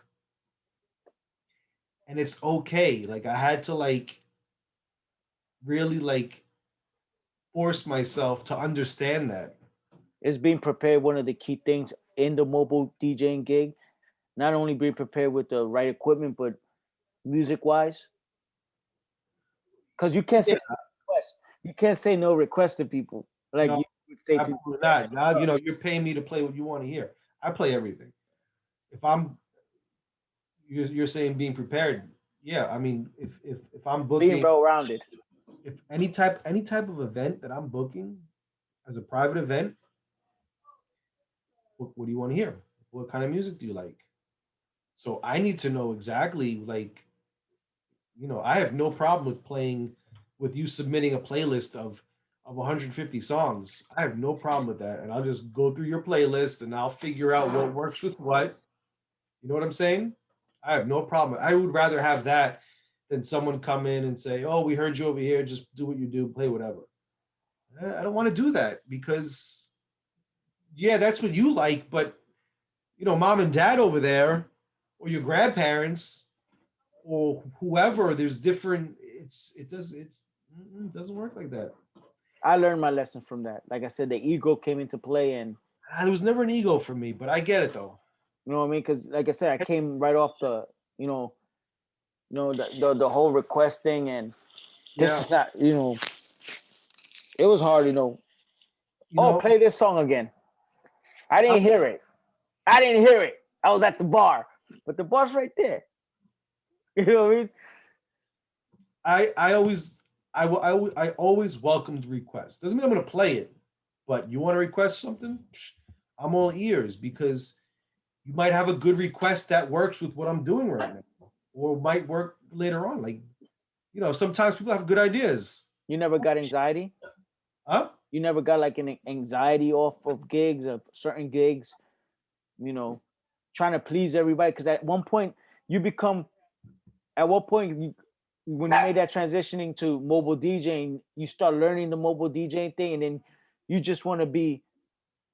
What do you say? You want to please everybody. It, Yeah, it goes from bringing the you now realize that you don't have to bring everybody to the dance floor all the time. Now you want to please everybody because this could be a potential client. right. At first, like I said, it was hard, but now I've been doing this for so many years now. I know what to expect. I know what I can and can't do. I know what I There's have to do. trends. What's that? I think there's trends in mobile DJing like there is with the club game. Yeah, but that's not what I mean. I don't mean by the trends. I just mean how they are, like what to expect. I know what to expect at a Mm. sweet 16, at a It's the wedding, same format everywhere. As far more as or that, less. Yeah. you play this certain amount of time, and then they do this, and then you play this for a certain amount of time, and Yeah. you Once don't I really got have a lot of playing time. right. You know what I Yeah. mean? Yeah. You just got to be patient and just sit there and look pretty sometimes. That's how I saw. Because I work with certain companies. You know, I would work for certain mobile DJ companies, and I didn't like how they came. about everything. Like, oh, we're working. I got a lot of work for you. Hmm. Which I was like, fine, I'll work. I'll give you this much for this gig. And it wasn't much, but it wasn't that little for me to be like, no. Right. You know what I mean? I Mhm. was like, it's a good, it'll take me a few days at my regular job to make this. Right. You know what I mean? So I was like, all right. But then they tell me, but you got to bring your own stuff though. Hmm. I was like, what, That's when you buy the controller. yeah, like That's when you don't you want got to. to buy your own speakers. And one guy told me, well, these speakers ain't good enough. If they're not QSC, I can't let you come on. Like, what? Like, my shit's they were what do you call it? I had EVs first, and then I jumped into the other company. I keep forgetting the name. There's so many. Yeah, the other JBLs. Hmm. You know what I mean? And I had the heavy JBLs, man. They were just so heavy. I was like, oh, I'm not carrying that. But carrying all my stuff, waste gas. You know what I mean? Oh, you gotta bring everything, bro. I'll bring it. You're paying though. You know what I mean? You can And make. I will tell you that at one time, and like I said, ego came into play a lot because I was like, well, I know you're making a lot of money here just by what it is. You know what I mean? It's a Mhm. huge wedding. You're only gonna give me a couple $100. You might as well do it yourself. You know what I mean? I Yeah. learned. Yeah. You know, that's the thing that we walked through the dirt for a long time to learn certain things, and now they don't really. I don't knock it though. You know what I mean? I'm very happy with the experiences I've had. Are you still open to do it? Yeah, always. Oh, okay. Always. I'm always doing it. It keeps me like it's one of those things that keeps me alive. You know what I mean? Yeah. It keeps me going. It's motivated. I love music. I'm always editing music, making remixes. I'm always making blends. I sent Yeah. you Yeah. Yeah. Of course. emails of stuff, Yep. whether it worked or not. It is what it is. So you do. That's what I do. Oh, And I that's do good. a little engineering for people now for their records, make sure Okay. they sound good because nowadays everybody's a producer, rapper, or producer, singer. They could sing, they could rap, but their mixing's horrible. Oh, mixing of a record, you mean? Yeah, mixing records, Oh, okay. making them sound Like okay. Yeah. Yeah. Yeah. Yeah. good, and they Yeah, think it sounds good. you have to know what you're doing to make it sound good. It's a Sure. process. Yeah, I Oh, saw you doing the mobile thing. I was always curious to know what you was doing. You know, yeah. I like I said, I've been doing well with it, and I enjoy it. And the best part about it is, I could send out my guys, and I could sit home, and you know what I'm that's saying? how you know you made it in mobile DJing. Yeah. That's the mobile DJing goal. Yeah. I could book multiple gigs, and just I could book. Let's say I booked 2 or 3 gigs on a Saturday, whatever. I could do one, and I could send out one guy to do this one and one guy to do this one. I was blessed doing the mobile DJing game because I Uh-huh. actually I learned a lot about DJing and people Hmm.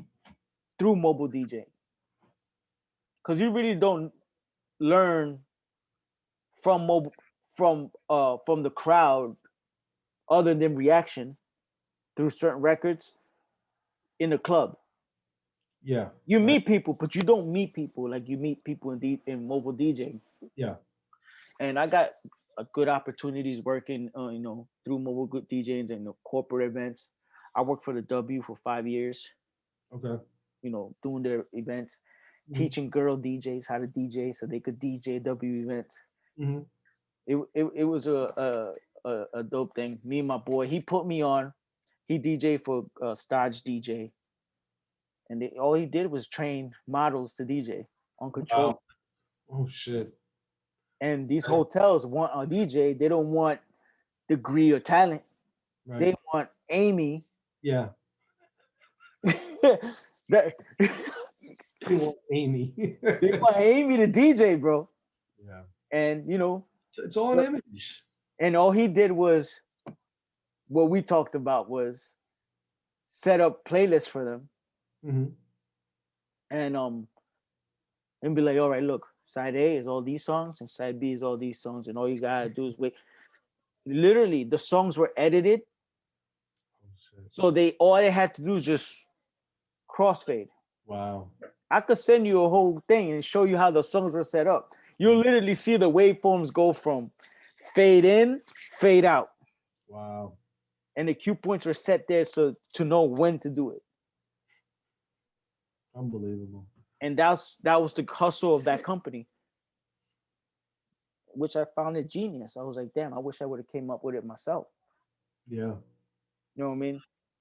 They don't really have to know anything. All they had to know was BPMs and what that meant. Hmm. Other than that, I'll tell you, hearing stories like this, I'm glad like I said, I'm glad I got in when I did and got out when I did. yeah, And Yeah. experienced what I was able to experience. Because what goes on now, it's just like, right now I'm just more in it with for the creativity of the music and what people are doing now. yeah. Not competition wise, but more of a for the love, what they love to do. You know, I'll send you some videos and stuff of some people that do great stuff that you wouldn't believe that they do that. And you would think it's pre-recorded. Some of these guys are beasts, like Boy Genius. A Mhm. lot of his stuff is straight up off the head. Yeah, I'd have to check it out because Yeah, but yo, if you want to make an extra buck, check out Twitch. You're home already. Do a couple hours. yeah, You can play whatever you want. I've thought of like looking into doing stuff like that, and I don't know. I just don't have Passion. yeah, the fire went out. Yeah. Yeah, I could see where that come from. I was always the type to um play for a crowd. I need to feed off the crowd. I need the energy, the back and forth energy. And that's why I don't do studio stuff. I was never into production or sitting in studios. To me, it's just like I don't know. I I guess I need the crowd. I need the stage. Yeah, everything's too fast paced right now. Things are moving too fast. You know what I mean? Mhm. Where I come from, I'm as a fan, as a DJ fan, somebody that went out clubbing. You know, I saw you guys more like how you see superstar basketball players. You know what I mean? Mhm. Y'all got your own moves. Yeah. So I heard you guys enough to be like, yo, just wait. Just you never heard them before. Just wait. Wait around 1 a.m. See what happens. Yeah. See what happens at 1 a.m. And then you hear uh public service announcement. Dun dun dun. And it was over. It was over right there. Everything's a blur from there. Yeah. You know what I mean? Yeah. Now it's just like that's when I put my towel in, right? When I was like, all right, let me DJ then. All right, cool. And the way I set it up is the same way you would set it up. They don't want to wait. Yeah. There's You don't get Takashi right now at 9 o'clock. You hear Takashi again at 10:30. Then you hear it at 12:30 again. There's no reserving of the records. you know what? Let me ask you something. Now you even mentioned his name. Are we playing his records? Uh, uh, the way the game is now, from what I understand, no, they're not playing his records. But if he got a hit record, he got a hit record. He has hit records, but I I don't I'm play not- music I because don't play the music. I played it when he was out there relevant and I was still working prior to COVID. I would play it. You know what I mean? Okay, so you could get away with it because I don't know. I just never played it. I mean, back years ago, yeah, but like he just dropped a new record what a couple of days ago. What is it called? Yaya or something? I'm not sure. Zaza or some Zaza, Yeah, some I shit. can't. Whatever And it is. part of my prepping for DJing for these for the young crowd now Mm-hmm. was a little mix of the old and the new, right? And the old and new had to somehow work together. Mm-hmm. So if I put on play Montel Jordan, how we used to play it, Right. this is how we do it and get that reaction that we fed off. We don't Mhm. get that now. You don't get that. You get old. You seem old. Yeah. AB8s, forget it. You don't get that from them. Right. You know what I mean? Yeah. Drill is new right now, Right. and like you said, the energy is different now. It's very it's very low the energy, and you got to accept it. Yeah. You know what I mean? You have to accept it. We don't come from that. Right. We come from high energy, high pace, whether it's house or hip hop. We came from that high energy. And you set up records with other records. You would set up this big record with this, just a chorus. There's so many music. It's so much music, bro. They don't do that anymore. You It's just because there's so stop much records, music. you're just playing music. It's like this. Yes, it's like that. And you know what? I used to talk It's a lot thick. of shit. I used to talk a lot of shit about Spanish DJs, Mm-hmm. right? And that's because our style of DJing, and I say our because how the clubs were before was more dominant. Right. You know what I mean? If you heard a merengue track or bachata track, it would probably be towards the end, maybe, Mm-hmm. or piss break. You would call it piss break. But after that, it's back into whatever it is. Right. Now they're dominating now. Yeah. They're dominating now because they could still play old records. Yeah. They could still play old records and they bang still. Yeah. Fulanito, Yeah. Anthony Santos, all of that. Yeah. That we used to play little sets Why is of that? Why is that? because the Latin community understands music and it's not moving as fast that way. You know what I mean? Even though they have reggaeton and the Spanish trap, right? It's still separate. Other music is still separate. We don't separate nothing. We just the way music is now, drill, trap, 60 BPM, 63 BPM. Right. You lucky get past 85. Yeah. And if you get a record past 85, a 90, 97, it's a bubbly pop record, hip hop. Right. That nobody likes because it's too fast. Mm-hmm. So it's like, how do you work that out? You know what I mean? No, you throw in the towel and You know you're how you work it out? sweating. Because now you DJing from an iPod. That's Yeah. how I see it. Yeah. You DJing from the iPod or you DJing from Hot 97, whatever they playing, or That's right.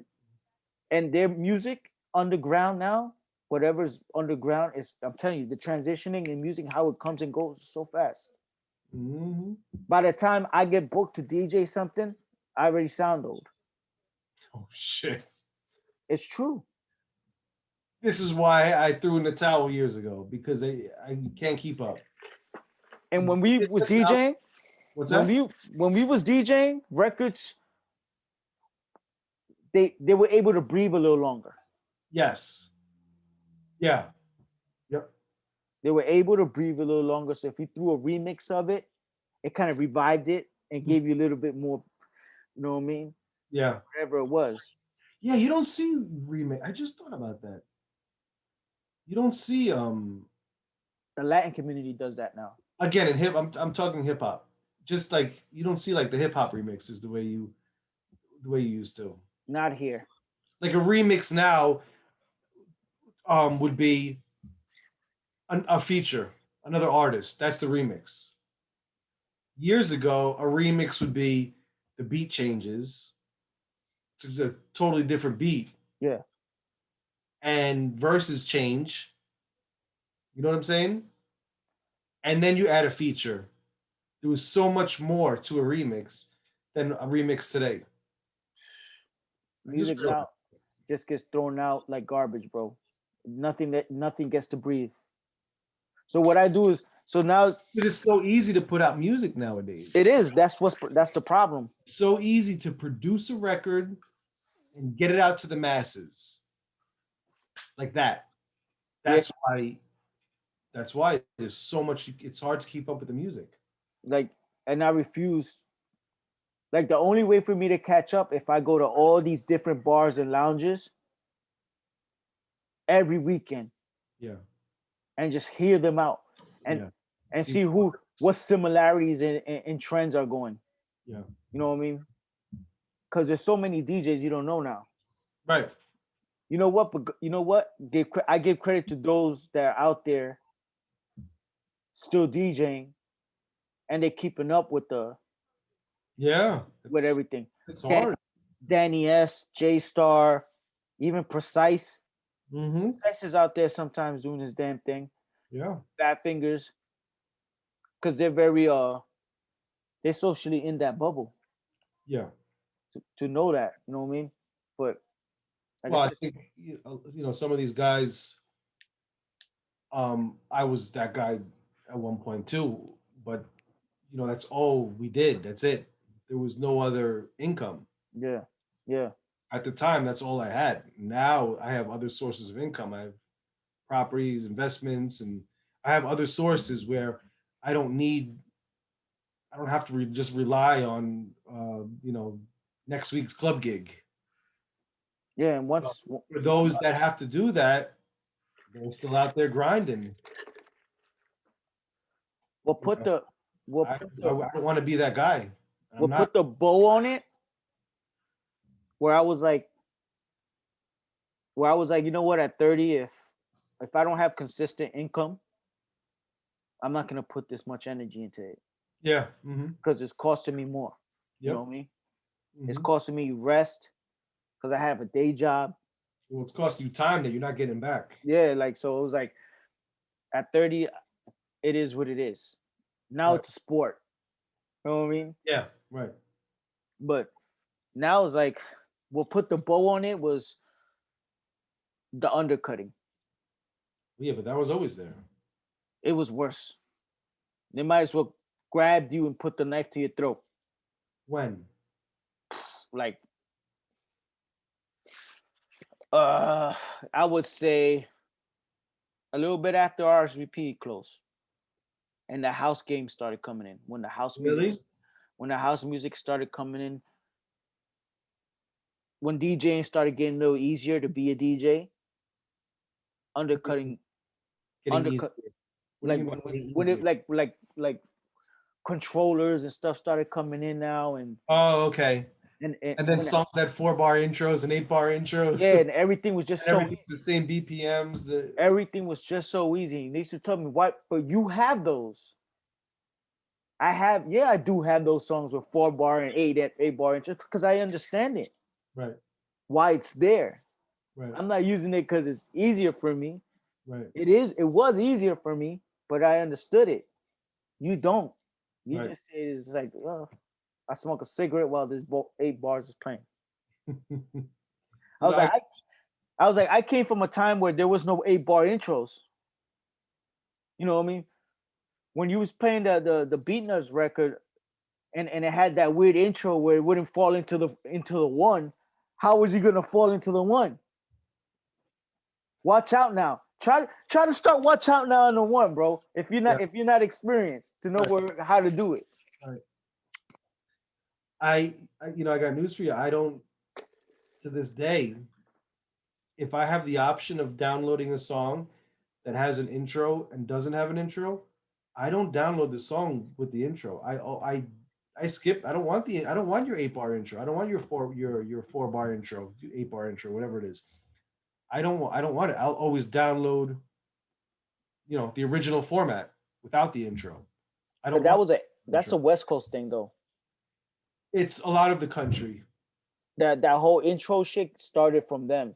Yeah. I That's think how they DJ'd. You know what I mean? Because in between, because when they was DJing in the radio, they used those 8 bar intros for scratching and doing technical stuff in between records as it was transitioning out or in. yeah. because like places like Power 106 will Mhm. let you play house at an all hip hop station, or they'll let you play all these weird records and nobody said nothing. Right. But it wasn't like here where we had a format to follow and they didn't follow it. Obviously you could tell Camilo DJs to this day the same way. Mhm. Camilo doesn't DJ the showcase. Yeah. You know what I mean? Plain and simple. Flex either. Right. When's the last time we heard anybody in the radio put on a great set at 5 o'clock? Where you be like, damn, that shit was inspirational. Yeah, you don't see that anymore. But you hop on Power 106 and you listen to DJ Fuse during the rush hour, Mhm. and he's cutting records, tat, tat, tat, tat, tat, stabs, fucking chirping, you name it. He's doing in between records and blends, remixes. You hear it all, bro. Yeah, I fortunately for me, I'm not tuned in. I need to like You know what? hear the streets more. It's a fresh, it's a fresh, it's a Not the good fresh fresh air. affair Yeah. for you I'm depriving myself of good because deeds. there's a lot of good DJs out there, Yeah, absolutely. and they do phenomenal work, and they inspire me to just be better at what I do. Forget about the limelight and all that. You know what I mean? Me personally, I got my own goals for myself about DJing, what I got to do. Right. Catch up with the scratching and, you know, better stabs. I see Yeah. fucking Create doing his stabs. It doesn't even look like he's doing them. They're like, "Ta, ta, ta, ta, ta, ta, ta, ta, ta." You know Yeah. what I mean? Yeah, absolutely. So, I hear yeah, you. so, you know, but I appreciate you because I learned a lot from you. I didn't realize that. You're like one of my key figures. You Create I didn't realize that. were my key figures in the club game. I appreciate that. Thank you. Without you guys and what influence I got from you guys, introduced me to the rest of the world in New York. Big Ben, Hmm. L Bugs, to learn the club game. Yeah. You know, Wow. so I appreciate all you guys for all that. I told Create the same thing. I was like, without Create, I wouldn't have known Serato. Yeah. You know what I mean? Well, you would have learned it from somewhere else. Somewhere else, but You would have learned it. it changed my life, bro. I was like, Yeah, absolutely. I'm telling you, I was in DNA on the floor. He was on the stage. And he busted out Stevie B, and I said, what? For real. I was like, what? Mind you, I learned to DJ with freestyle. Oh, okay. You know what I mean? That's how I learned how to blend and the timing. Yep. But yeah, man. Yo, you should look into the phase. No, I'm familiar. They got a new update where you don't even have to connect them to your mixer now. It goes Oh, straight really? HID mode. Yeah. Oh. As long as it's powered up, the box, Mm-hmm. whether it's to your USB or to an external, Mm-hmm. you don't have to worry about it. I'll give you one advice though. Don't ever connect it to your mixer. So you know how the Serato mixers got those ports? Mm-hmm. Don't do it. I Why? killed my mixer that way. What do you mean you killed your mixer? It burnt it out.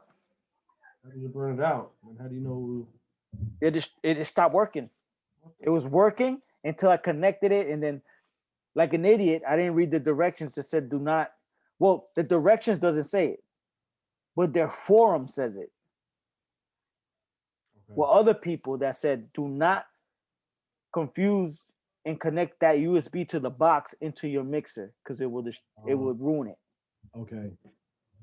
It has to either have its own external power source or USB to your computer. But to the mixer, And it didn't say that? not in the directions. I had to look into the forums to see if anybody had problems because I thought it was like maybe an update situation. And he was like, nah, man, I burned my mixer that way. Because first thing you would think is, oh, I got ports in my mixer, so I don't have to use a USB in my computer. Because you keep putting all these USBs on your computer, you're just gonna overuse your stuff, and then your computer glitch. Mm-hmm. I connected it to my mixer and it destroyed it. I had to sell it on eBay. I had to sell it. I even bought another one on Guitar Center used. Now I got my mixer's all has 12-inch skin on it. I don't know if you know what 12-inch skin is. I do. It looks like R2D2. You know what I mean? Because I use a tractor mixer Oh, okay. with a Serato box. Okay. Yeah, I'm trying to keep it as bare bone as I can because I don't Yeah, really yeah, want to. I ain't trying to spend no more money on equipment, honestly. No, I hear you. When it's not coming in, I think the Phase is the last piece of equipment I ever buy for this. really. Yeah. If I need a new computer, I'll probably invest in a new computer because I'm a geek like that. I'm a nerd, but Mhm. and maybe some vinyls. All of you know what? Having the Phase made me just buy, those special vinyls that you could buy at a record store or like they say online and they got some nice colors and shit. I'll tell you this much. If you buy a Serato record, you probably won't find it a nice color.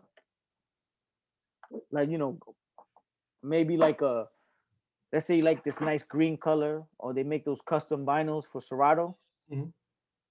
I went into the mall and bought the Guardians of the Galaxy record.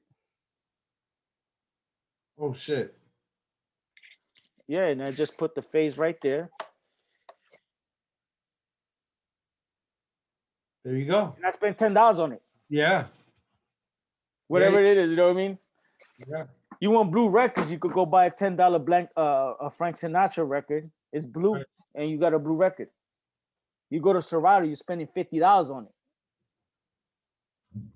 Yeah. I was like, yeah, it's paying off. I hear you. So, yo, I want to thank you for your time. I had a great time talking to you. Likewise. Catching up with you. It's been a long time since I seen you. You know what I mean? It's How long good. has it been? I don't even know. Like I can't remember the last time. Um, It's well over.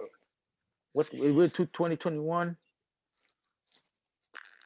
When's the last time you DJ'd at RSVP? when did they shut down? I don't even know. It's close to. It's probably close to about 7 to 8 years. Nah. Six, Longer than six, that. six, six, six. No. It's longer than that. Yeah. Yeah, it could be longer. You know what? You're right. It could be longer. I would say about 10. That sounds more like it. We're 2020, 2010. Yeah, yeah, yeah. Yeah, you know what it is about that? All that time is a blur to me, bro. It, tell me about it. It still It's a seems like blur. The yesterday. years they go into each other, and it's unbelievable It how seems fast. like yesterday to me. So Yeah. great Tell times, me bro. about it. Yeah. Definitely. Thank you for your time, bro. Appreciate you. We will link up soon. Have a Yeah. drink Thanks for together. having me. Yeah, we'll keep in touch. Let me know when you obviously let me know when you finish the editing Yeah, definitely. and hopefully we'll see you soon when shit opens back up. Yeah, definitely. I'm gonna check Catch you out up, at the drink, comedy whatever. that comedy Oh yeah. if you want to Tomorrow promote it. Sunday. Sundays. What's the name of Yeah. the place? Um, it's called Club 112. Club 112. It's at a club called Club 112, and it's in Hauppauge. Hot Pog. Okay. Yeah, we've been doing them. We started. Um, let's see. COVID hit in March of last year. Everything shut down for April, May, June. Okay, so after June, like July, we started doing these outdoors in a parking lot. Like it was a drive-through comedy show. We did it in the parking lot of this place called Club 112. And it was successful. And we did them every week. So that's how it started. And then once it got cold and the weather changed, You had to stop. we stopped. And then the venue started opening back up with 50% or whatever the capacity is. So now we're doing them indoors. People got their masks and their social distancing and whatever, all the bullshit that the CDC says. So we're doing all of that. and they're successful every Sunday now. That's fantastic. Yeah, And so a stand-up comedy and you DJing. yep. That's fantastic. I like stand-up, Basically, man. the doors open up. I think they open at 6. So, I get there just before 6, and I'm playing from 6 until they introduce the first comedian at like 7 or whatever. And then the comedians just do their thing. I'm just playing music, introducing the comedian, and then as they leave. Okay. And then once the headliner's finished, I'll play for another 15 minutes as it empties out, and I'm done. So it's good because it gets me out of the house and make a few bucks. Yeah, And definitely. it forces me to keep up with the music. It forces me to DJ and just be involved and relevant. Do you practice at all though? Like on your own, just like fuck it, I'm gonna do a few sets. Yeah, yeah. Not doing sets, more like just scratching. Mm. I just I just do I touch. find myself doing that too. I be trying to do sets to just No, I keep don't me, know. and I don't know if it's ADHD or something, but then I just start scratching only, and then I get bored and I turn it off. I get distracted and shit. I'm like, Yeah, you get bored. I can't do this chirp the right way or stab the right way. I'm done Oh, with this man. shit. Yeah, it's frustrating. It's frustrating, but I Yeah. like it because like I said, it gets me out the house, make a few bucks. My social life is fucking gone to shit because nothing is open like Yeah. everyone else. So, and again, it forces me to stay updated with music because I think a lot of DJs who've been out of work for the past year, um, not all, but a lot of them I know I speak to, and they don't even turn their laptop on anymore. They're not up to date with the music. That's So crazy. yeah, and when they're ready to get back to work, they might have a hard time getting I'm their completely library the back. opposite. I'm on record pools and I'm just downloading folders of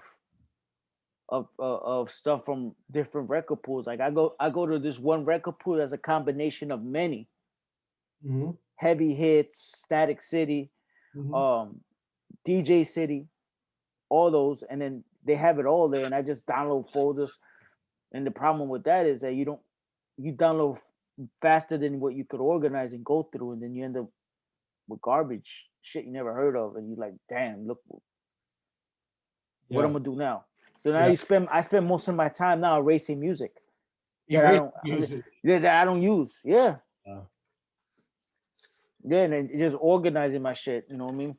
There was a point that I used to just make hard drives, little hard drives of Serato crates, and just say, yo, look here, wow. give me this much, you can have this setup. Gotta get it, we can get it. Yeah, I don't download music unless I know I'm gonna play something. That's a good way to. That's a Now, good way. I'm a hoarder. I'm a hoarder. no, see, I was because back when I was doing clubs, I used to enjoy breaking records Mm. and force feeding records and breaking records. You know what I'm saying? And being the first one to play this that no one ever heard. That's not happening now. No, I'm not doing that. I don't want to do it. It's hard, man. I'm not interested. I'm not trying to, I'm not in a position where I have to, nor do I want to break records. I'll just give me something that I know is going to work, that people know. That's all I need. Makes sense. You know what I'm saying? So The I only times they set out download the what way. I know I'm going to play. I specifically look for, I'm not listening to random music, seeing what I like that, is going to work that I could break. I don't do that anymore. Now it's just like I'm specifically typing in songs that I know that I need that will work. I catch myself listening because when things come out, I don't listen to them. I don't know if you understand that because from a DJ's point of view, you be like, all right, you got this new future record. You know what I mean? That's gonna be a bang. Or even better, I got this new Migos record. You know, if it's a Migos record, chances are it's gonna be a useful record for you as a DJ. Yeah. So you don't really I'll wait list. for it. I'll wait for that. Whatever record you're talking about, I'll wait for it to get in rotation and people want to hear it. That's when I'll download it. I just end up hearing them later. You know get me? what? Yeah. There's I think Pop Smoke, I think that record AP, I think dropped maybe Mhm. real recently. I'll probably get on that right away. I don't have it yet, but I'll probably get it like for I'll have it for tomorrow for Sunday. It's hard to appreciate good records nowadays because they just like feed it down your down your throat, or they just put it in your head like, here, here's Pop Smoke, Right. and you're like, damn, I have no interest in hearing it now. Yeah. You know what I mean? And then later on, I was like, that's a great record. Like, Right. It's always been like that though. you know what I mean? We always complained about Difference radio between now and stations. then is that the music was better. It was different. It was more organic. Yes. Yeah.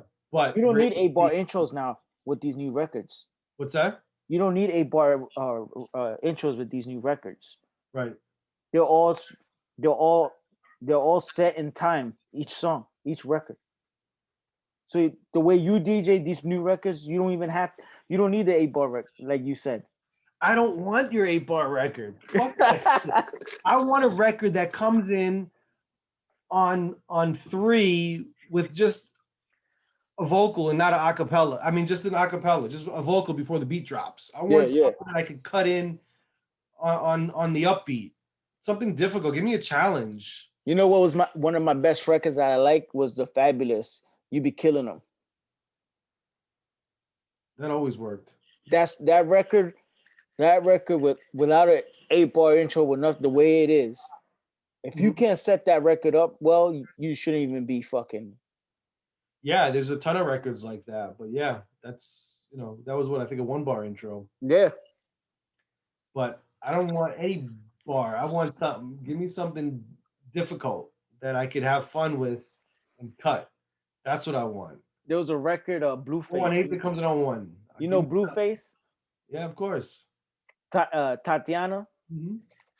Yo, when I first heard that record, I was like, that's when I knew that hip hop was a goner. That dude was so offbeat. So offbeat. Yeah. I couldn't even play it. I was like, I can't play this shit. As an engineer, I can't play this shit. Yeah, there's a lot of them that are like that. Somebody literally. A lot of that City Girls stuff. Yeah, but you know what? They still on beat though. No, I can't think which record it was, but it's just so. I'm gonna send you a record that it hurts my ears. I'm gonna send you a record my boy made of Tatiana. It's the same record. He didn't do nothing different. You know what he did? What? He put his vocals on time. That's all he did. Oh. He broke it down and put all his vocals on time to the beat. And if you hear that record now, you'll be like, okay, now I get where. I need that. I'm gonna send it to you. I'll send it to you. It's on time. Great. It's on time. Everything drops on time. I couldn't believe it. I was thinking about that. And he beat me to it. And he was like, yo, here, I got it. He was like, if you need this record, here, I timed it better. I made sure he fell on the 1. I made sure everything fell on time. I was like, all right, cool. I listened to it. It sounds like a completely different record. Oh my God. All right, my dude. Thank you for everything. Again, thanks for having me. We will keep in touch. Yeah. Catch up. For sure. Thank you very much, DJ Degree. Yeah, man. I'm Mr. Odam. This is my Orange Crates. That's right. We'll talk soon. Latest.